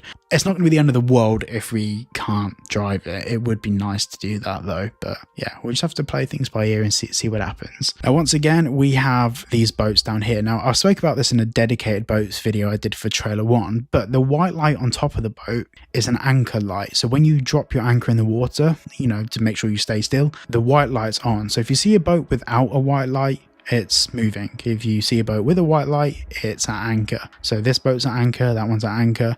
And if you see a green light, it means it's the right side of the boat is facing towards you, the starboard side. If you see a red light, it means the left side of the boat, the port side, is facing towards you. Once again, this is just attention to detail from Rockstar. I would do anything to interview the team that works on the marine side of Grand Theft Auto 6 one day. I would love that, but with Rockstar secrecy, that'll never happen. But I would love it. You know, they've got to be interested in boats to get all of this sort of stuff bang on. I love it. Rockstar games, man.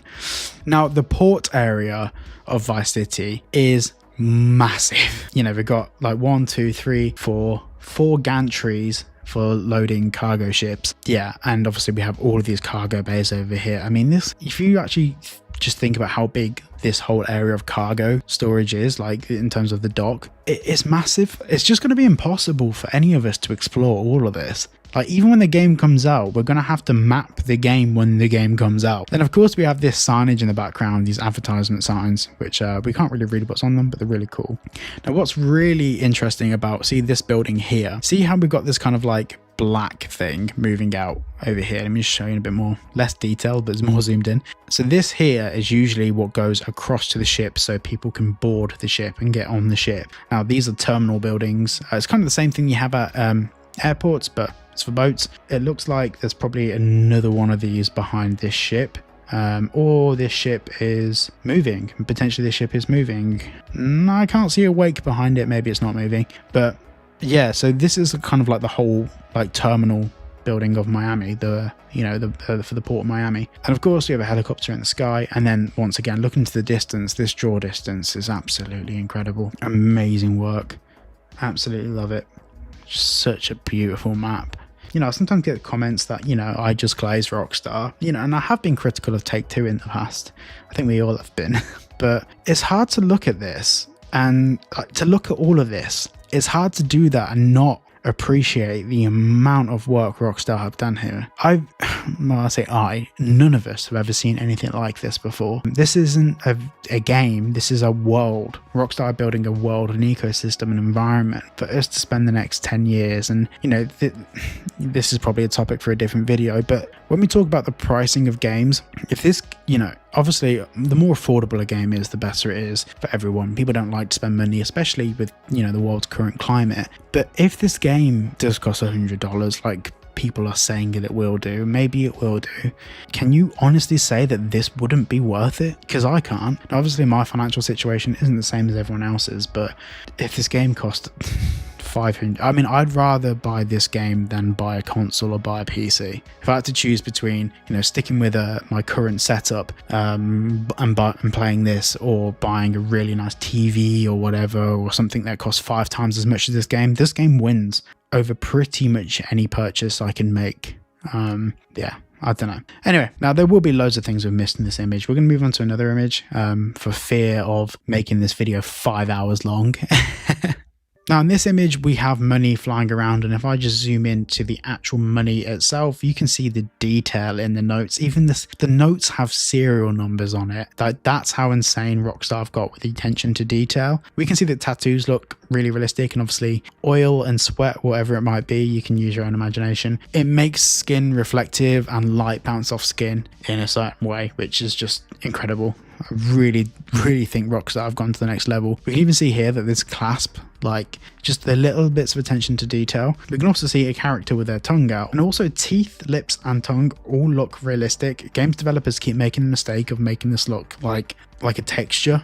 It's hard to get this right, but clearly Rockstar have. Now luckily for my ad revenue, there isn't actually anything else to really go over in this image. Now this Vice City sign is often actually confused to be based on a Miami sign, which is supposedly at the end of the runway at Miami International Airport. However, you may be surprised to know that this sign doesn't exist. Loads of movies over the years, including Bad Boys and Transporter, have had this sign at Miami Airport, and it's actually become such a common reference to Miami now that other movies, if they're filming a shot of a plane coming into Miami, they'll use this set. A production company actually rents this set out. It's not a real part of Miami and it doesn't really exist, but obviously Rockstar are doing the same thing for the game, and I think it's really cool. Obviously as well, this is a bit of a throwback to Vinewood in GTA 5. Now this shot actually doesn't have too much detail for us to look at. However, I will say that because it's a sunset shot or a sunrise shot, can't really tell which way this is facing, you can actually see light from the sun on the underside of the cloud. This is a really nice piece of attention to detail. It makes the shot look far more believable, but that combined with the volumetric clouds, it really ties the whole image in together. Now the jet in this shot is basically just a higher resolution of the jet that we had in GTA 5. There isn't anything overly unique about this shot unless I'm missing something. Another little note is the actual texture and detail in the Vice City sign. Once again, we're just dealing with higher resolution textures, and yeah, it looks really nice. Now let's move on to the next image. Now we have this shot, which is funny because it's iconic for so many reasons. Obviously it is the Ocean View Hotel, and if you don't know what the Ocean View Hotel is, please go back 20 years, play Vice City because it is a key, iconic, core memory for a lot of people, myself included. For me, Vice City was the first Grand Theft Auto I got my teeth stuck into. I was very young at the time, but I love it. So we got some things to pick apart. So let's start with the left side of the image. Now, I've seen some people try and theorize what this car is over here, like on the left, and a lot of people kind of aren't seeing it, but I'll try and elaborate. This silver bit is one vehicle with a spoiler on the back, and that's a reflector on the rear, and it's also got a bit of a dent in it as well. Another piece of detail, and that's the exhaust. The red vehicle behind it is a different vehicle. The red vehicle behind it is an entirely separate vehicle, so yeah, a lot of people trying to figure out what vehicle that is, thinking that's one. It's not. Next, we have this police officer. We can see that like headlights from a vehicle coming from the other way are reflecting off their feet. The detail, once again, we have the US government plate. We have Vice Beach Police. We also can see that the officer is a veiny guy, but he's telling people to get off the car. He's pointing at the ground, and he also has a gun, torch, handcuffs, and is kind of grabbing his waist a little bit. This once again shows that Rockstar have really mocapped pretty much every scenario. I know obviously the girls are the focus of the shot, but Ocean View Hotel, man, it looks beautiful. And from here, quite close up, it does look like this has a full interior, and it doesn't look like this is parallaxed. To be honest, if Rockstar didn't give the Ocean View Hotel an interior, that would be unforgivable. That would be a crime, in my opinion, considering how iconic of a location it is. In the background, we can see some people, and let's talk about the focus of the shot. So firstly, the police car itself is wet, and it's, you know, you can see water running down it, which is just incredible detail. This could be a photo of a real car. We can see that this person's taking a selfie. You can actually see they've got like a front flash on their phone, or they're live streaming, but the light from their phone is actually glaring on them, which is, once again, I know I keep saying it, there's no other words for this other than realism. Then you can see that this person's being handcuffed, and then this other person's being handcuffed, and they're not too phased about it. From here, it kind of looks like that maybe they have a piercing or something. It's hard to see. I'm not sure if you guys can see, but there's kind of like something on the tip of their tongue. I don't know. It looks like they have a piercing or something. We can even see in the mirror that there's actually reflections in the mirror. So ray tracing is doing wonders. We can also get our first proper look at a taxi. Yeah, not much to say there other than it's a taxi, and it's got an advertisement on the side of it. Police officer also has a walkie-talkie and your kind of little pocket pouches, and he's got handcuffs here. So he's handcuffed one person, he's handcuffed another person, and maybe he hasn't handcuffed them yet. How many handcuffs these guys have on them? I don't know. Because the police officers are cool, they're wearing sunglasses at night. Fair enough. If I worked for the Vice City Police, I'd be wearing glasses all the time. In the background, we have more buildings that look like they have interiors. I mean, I'm not sure. Would you guys say that looks like an interior, or would that look like a kind of a curtain or a blind to you? I'd say that looks like an interior. And the same goes for these buildings here in the background. Now, something else that I want to talk about, which is just really nerdy, please don't judge me. See the blue and the green here? That's a kind of anamorphic lens flare. So if you'll see here that you'll have the blue lights from the police car, you'll have the like kind of blue strip going up here, blue going across there. It is an anamorphic lens flare, which shows that Rockstar are kind of like, whether it's cutscene or not, or whether this is just an in-game screenshot, they're paying attention to actual film styles. And this is something that's apparent throughout the whole trailer.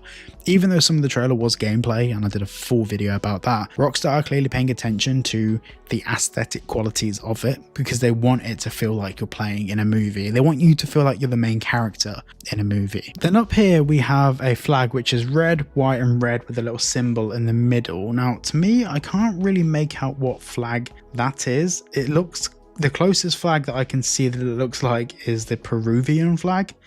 I don't know, you guys let me know. We can also see that some of the characters, obviously they're wearing kind of like flip-flops, but some of them are also barefoot. And once again, it's just the variety of NPCs and their clothing and everything. It's just so beyond and above anything we've seen before. Even like this person here looking back at the police officer and kind of like pouting. Like there's just a lot of variation going on. It's just really impressive. Now moving on to this shot, there's so much to pick apart in this one, and I actually really love this for a number of details which we'll get into. So first things first, we are going to move to this person on the left, and as you can see that they appear to have lost their top on the beach. sometimes that does happen. But they're drinking a drink, and also they have sand stuck to them, and the sand is usually stuck where sweat is or where you'd put sun cream. You know, you can see that there isn't sand like on the bottom of the arms. The sand is where sand would stick, which would be your back, your lower half, wherever you've put sun cream, wherever you've sweated. And they're also lying on a towel, but the towel isn't just some JPEG on top of the sand. The towel is actually, you know, a bit covered in sand. It's kind of a bit lost in the ether. Really good piece of attention to detail, and we can see sand sticking to everyone, and even sand getting kicked up into the air. It's just so good, and even sand on people's knees. This detail is just, oh my god, you guys are going to hate me for saying this, but it's real, it's realism. Now, moving up a little bit to the left, we have a couple here walking together, and this is something that I spoke about in the Port Galhorn video. Rockstar are really putting emphasis on groups of people doing stuff together, people being around each other, couples, groups of friends. There's a lot more variation in the groups of people that stick together, and we're seeing the same here. We've got a couple going for a walk on the beach, and it's just a nice compliment to the scene. And in the background over here, we have people riding bikes along the beachfront, which is obviously something that we had in Grand Theft Auto 5 as well, obviously as part of a mission, but yeah, really nice touch. Then we've got this guy with a metal detector, which once again is just a really cool random thing that an NPC would be doing on the beach. So once again, this adds more variation to the scene. It would be cool if we can get a metal detector and do it, but we'll see. But also as well, we can see that some people are tanned, some people are burnt. This guy's very burnt. He needs to invest in better sun cream. He's got his glasses, he's got his headphones, which are either headphones for music or headphones for his metal detector.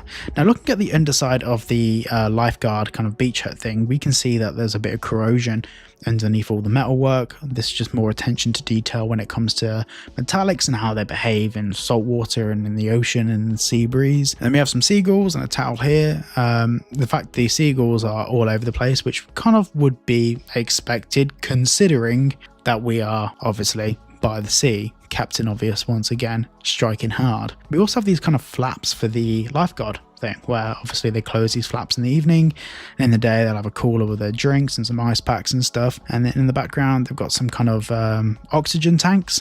I think they're oxygen tanks. If anyone here's a lifeguard, please let me know.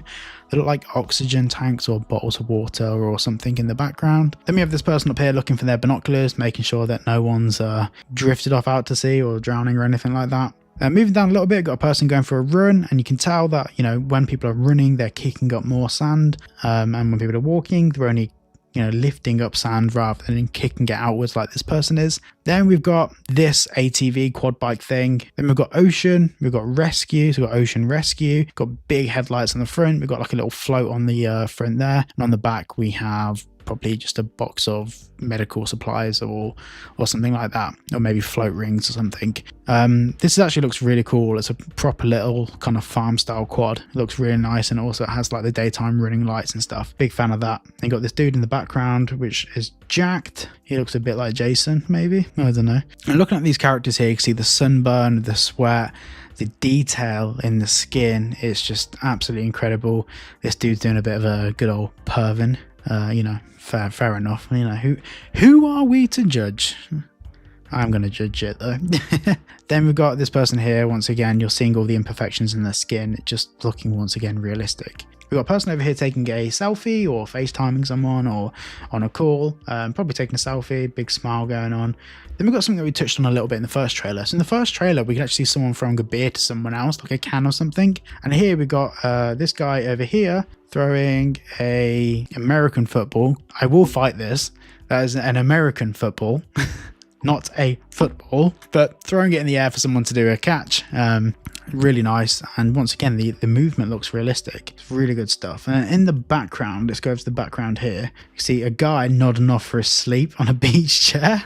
We've got someone next to them just reading something, reading maybe a menu or something like that. And over here we have people in the background just sunbathing, chilling, and it's just, there's so much like life in this shot. There's so much going on, there's so much to look at, there's so much kind of immersion for one scene. Like, if you imagine when we're actually playing this game, how many things are going to be happening simultaneously around us, it is genuinely hard to take in and comprehend. Like when we're when we get to the point of playing the game, of course I'll go through and, you know, I'll make a whole video, which will probably be like maybe a year after release, which is every single piece of attention to detail that makes the game feel realistic. But that video might be 24 hours long. Now let's move on to the next shot. Now in this shot here, some people have said that it might be the characters from the first trailer, and it very well could be. During development, Rockstar changed a lot of things repeatedly throughout. Now this looks like it could be the Vinewood area of the map, and the only reason I say that is because we keep seeing the Ace of Spades card in the background. We've seen this in that first shot. In fact, if we go back to the first shot now, if we go over here, we keep seeing the Ace of Spades coming up there, and of course it comes up again in this shot. Now the detail on this watch is absolutely insane. And this is something else that a few people have pointed out. The watches in this game, like all of the jewelry and stuff, is very similar to real stuff in real life. And it's showing that Rockstar are really taking an interest in fashion and what people wear in the area, and what really applies to kind of like modern kind of pop culture when it comes to designer gear and accessories. Same goes for the grills. The grills just look so realistic. Even his gums just look realistic. The way the grills don't kind of merge into it is nice. And then same, once again, you can see here in the eye, you know, where you've got that kind of like red bit on the inside of your eye. I don't know what that's called. The hair. I mean, Rockstar's hair physics have gone leaps and bounds above anything we've seen before from any games developer. And same like scars and stuff. Now I'm just looking at the reflection here, trying to see what we can see. I'm trying to see what angle the reflection's coming up at. So we can see the clouds in the reflection. It kind of looks like the map's disappeared a little bit. Maybe they've turned off the rest of the map to capture these shots. I don't know. Or maybe they are stood by the beach. I don't know. You guys let me know what you think. Now something else is that underarm hair. Like, it's just, you know, I've said it before and I'll say it again. These look like photos. They look like photos of real people in real life. And in the background, we've got a picture of someone on like a wall.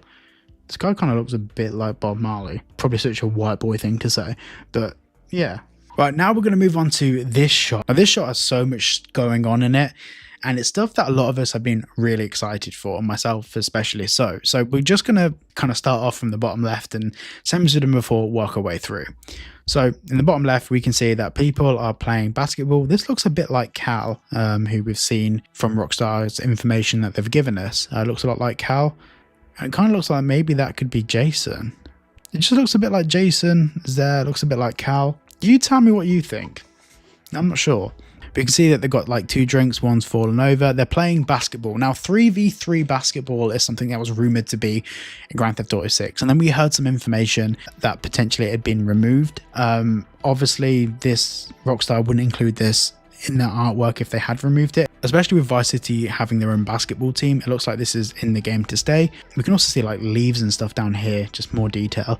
But yeah, it looks like we're going to be able to play 3v3 basketball online with the boys, which I'm really looking forward to, man. Imagine doing a podcast where it's like we're just all playing basketball. That'd be sick. Right, there's so many cars here to go through that I'm going to leave just all of the details about the cars for the separate cars video, which, don't worry, is coming. That might take me like a week to make though. So you'll have to be a bit more patient for that one, but it will come. Actually, thinking about it, maybe this is Lucia. There. Lucia on her phone leaning over the balcony. Cal, Jason, maybe? I don't know. You guys let me know what you think. That, I mean, the hair there looks very Lucia. Yeah, I don't know. You guys let me know what you think. I think that might be Lucia. Once again, we have so many different cars and vehicles. Separate video for that. Some obviously taken from GTA 5. It is worth saying though, a lot of these vehicles that are in here that are from GTA 5 and may be changed for GTA 6. You know, we saw this in the GTA 5 artwork and trailers. Vehicles change, stuff changes. Now over here we've got these bicycles that, do you know, like the ones that you rent to go around cities? They just rent bicycles. I think it's fair to say that we'll probably be able to use them, maybe get charged a couple of dollars to use them. Really cool, really nice touch, and it definitely makes us feel like more of a metropolis. Now moving over to the right, we have this modified car here which looks like a Sultan RS, which is kind of like a hybrid between a Mitsubishi Evo and a Subaru Impreza WRX STI. And we've got this guy doing a legger, and this, by the way, this guy in the white tank top, I think that's a reference to CJ. So in the GTA 5 trailer all those years ago, there was a guy running in a white tank top away from the police, and Everyone thought CJ was making a return to GTA 5, and I think Rockstar are probably playing on it with this shot here. Now we've got a guy over here kneeling down at the side of the road, surrendering with his hands up, and this is something else as well, being able to properly surrender to the police. Similar sort of way that we could in Red Dead Redemption 2. Yeah, I think that's probably something that Rockstar will introduce to make the police system feel a lot more realistic. Over here we have a van that says Vice City, and then something that we can't really read. It might be like a custom shop, or it might be, I don't know. There seems to be like sort of a two-tone colour scheme going on with Vice City written on the side of it. Now looking up here, we can see that where wind is blowing over the water, we don't get ray tracing. We just get kind of a diffused light, because that's exactly what it will look like in real life. But round the corner a little bit in this little kind of slipway around here, see how the water goes round from here round to here, and you've got these kind of like little float things here. Where water is still, we get proper ray trace reflections because the water's calmer. It's just so much attention to detail. Now over here we have people chilling by the pool. Someone's over here on their phone, someone's laying down chilling. Over here we have a guy sat down, maybe eating his lunch or fishing or something. Now this is obviously a hotel, Hotel Valletta, and it looks like we have proper balconies here. Hard to say whether we have interiors or not. All of these curtains and blinds are shut. We have an inflatable flamingo in the pool and some really nice steps. I mean, even from this distance, you can see as the water gets shallower towards the top of the steps, it's lighter. This is one of the benefits of global illumination. Realistic lighting and lighting effects on objects is, you know, it's not something that you have to program for everything individually. With global illumination, objects emit, project, and react to light in a certain way, and it helps provide all of these more realistic looking environments. Now, I will do a video counting every single palm tree. I'm joking. Imagine if I did that. I'd get rinsed for it. Would be funny though. It would be funny. I might do that on a live stream. I'll do a 24-hour live stream counting every single palm tree. Now, once again, we can't really see any interiors over here. It could be that they're just not visitable interiors, or it could just be that, you know, we're too far away, because we are, if I zoom in a little bit, we are quite far away from those locations. Now, moving over down here, once again, we have more vehicles. We have this kind of like water feature thing here. It looks like maybe like a little kind of like, not a pond. Yeah, it's kind of a pond outside the front of this building. Now, looking off into the distance over here, we can see once again we have more boats, and also these boats are different. I'm really excited to see how many different boat models and boat variations that we actually have in GTA 6. You know, looking across all the footage, there are some duplications between different boats, and it is entirely possible that, you know, maybe they do limit the amount of boats, but by the looks of things, there's so much variation. It's genuinely quite incredible. And once again, like from here, we can see vehicles all the way off into the distance. You know, draw distance limitations really don't seem to affect this. Maybe for spawning individual NPCs, but for vehicles themselves, we're getting an insane draw distance. Now, there's a building over here which I can't really make too much sense of. It's an absolutely huge building, and my thoughts are that maybe it's the airport. Maybe. Let me know what you guys think. I've been trying to figure it out. I've just paused this, and I've been trying to figure it out for 5 minutes. I do believe that that could be the airport. I can't really imagine a building being that big from this distance that isn't an airport. Now over here, it looks like we have some sort of kind of like apartment building. We have some like trees and stuff against a big wall. This looks like some mega penthouse, and of course we have a big red helicopter. This looks like maybe it's the search and rescue team to do with the lifeguard. You guys let me know what you think. Of course, more birds. And once again, zooming into the distance, we just have this incredible draw distance of skyscrapers, apartment buildings. It's something to behold, isn't it? Rockstar Games. Oh, Rockstar. Now that brings us on to this photo. Now this photo is probably one of the more aesthetic shots where we can see depth of field. Now, if you don't know what depth of field is, it basically means that you got a focal point, which is these two people, and you have a nice blurred background. Now this looks really tropical. Now, once again, we have just the absolute volume of palm trees here, like this amount of like trees and foliage and stuff. If we had this in Grand Theft Auto 5, it would look like a completely different game in itself. You know, this density, and we saw actually from early development footage of GTA 5, they originally had planned to have more trees. It's just the PS3 couldn't hack it. But this here just looks incredible. We can see this guy wearing, you know, sunglasses, quite a young guy with an older woman, you know, toy boy. We can see in her back, you can see like all the imperfections in her skin, the wrinkles on her arm, you can see the wrinkles as well. And she's clearly out having either a morning or evening cup of tea. I can imagine this is in the morning because sun rises in the east and sets in the west, and this is east. So depends how realistic Rockstar are going with that. Maybe Rockstar might choose to have the sunset set over the beach. Maybe that might be something that Rockstar does. Down here we have a big golden duck. I love that. NPCs everywhere. We've got these really luxury kind of like big sun loungers. It's very obvious that this is like a very luxurious hotel or apartment building. In the background over here, the detail in here is nuts. In the background over here, we've got a pickup truck. We've got a guy riding a bike across the beach. I'm no expert, but isn't it like really difficult to ride a bike on sand? I don't know. Maybe that isn't sand. Maybe that's like cobbles or something. Actually, there would be cobbles because you've got big bins on it and stuff. We've got these like rubber rings down here, little floats for the pool. The underwater lighting in the pool looks epic. You got people swimming and like sitting on the edge of the pool, and this guy's like at the edge of the pool leaning. And we've got a beach ball in there. And we also have things like branches that have fallen down and fallen onto the roof of these kind of like canopy areas. And you got little tables in here as well, with little lights on the table. It's just such a beautiful shot. Rockstar have absolutely smashed this out of the park. And in the background as well, we can see people, you know, setting up for the beach for the day. See all of these umbrellas. They've actually changed. Oh no, we still have the blue umbrellas over here. We have red umbrellas here. And this is something that you see in Miami. And in fact, most beaches around the world, you know, one set of hotel will have their section of the beach, which will be signified by, you know, one color of umbrellas. And another section will have a different color of umbrellas. And we've got a lovely boat over here. Zoom in. Boat over here. We have a boat just disappearing off into the haze. So that summarizes my wrap up of the Vice City photos. Now, there will be hundreds of things that I've missed here. Let me know what they are down in the comments. So if you did enjoy, please make sure to like and subscribe, and I'll see you all in the next one. Beginnings on the cusp. Not too old to adjust. Old dog, new tricks. Remember, I was just a pup. Something dirty in my cup. Clean soul, good karma is a must. Still my shooter in the cut. I was stuck inside a rut. Played the game, made bank, moved G. Anything to get a buck. You won't find me in the club.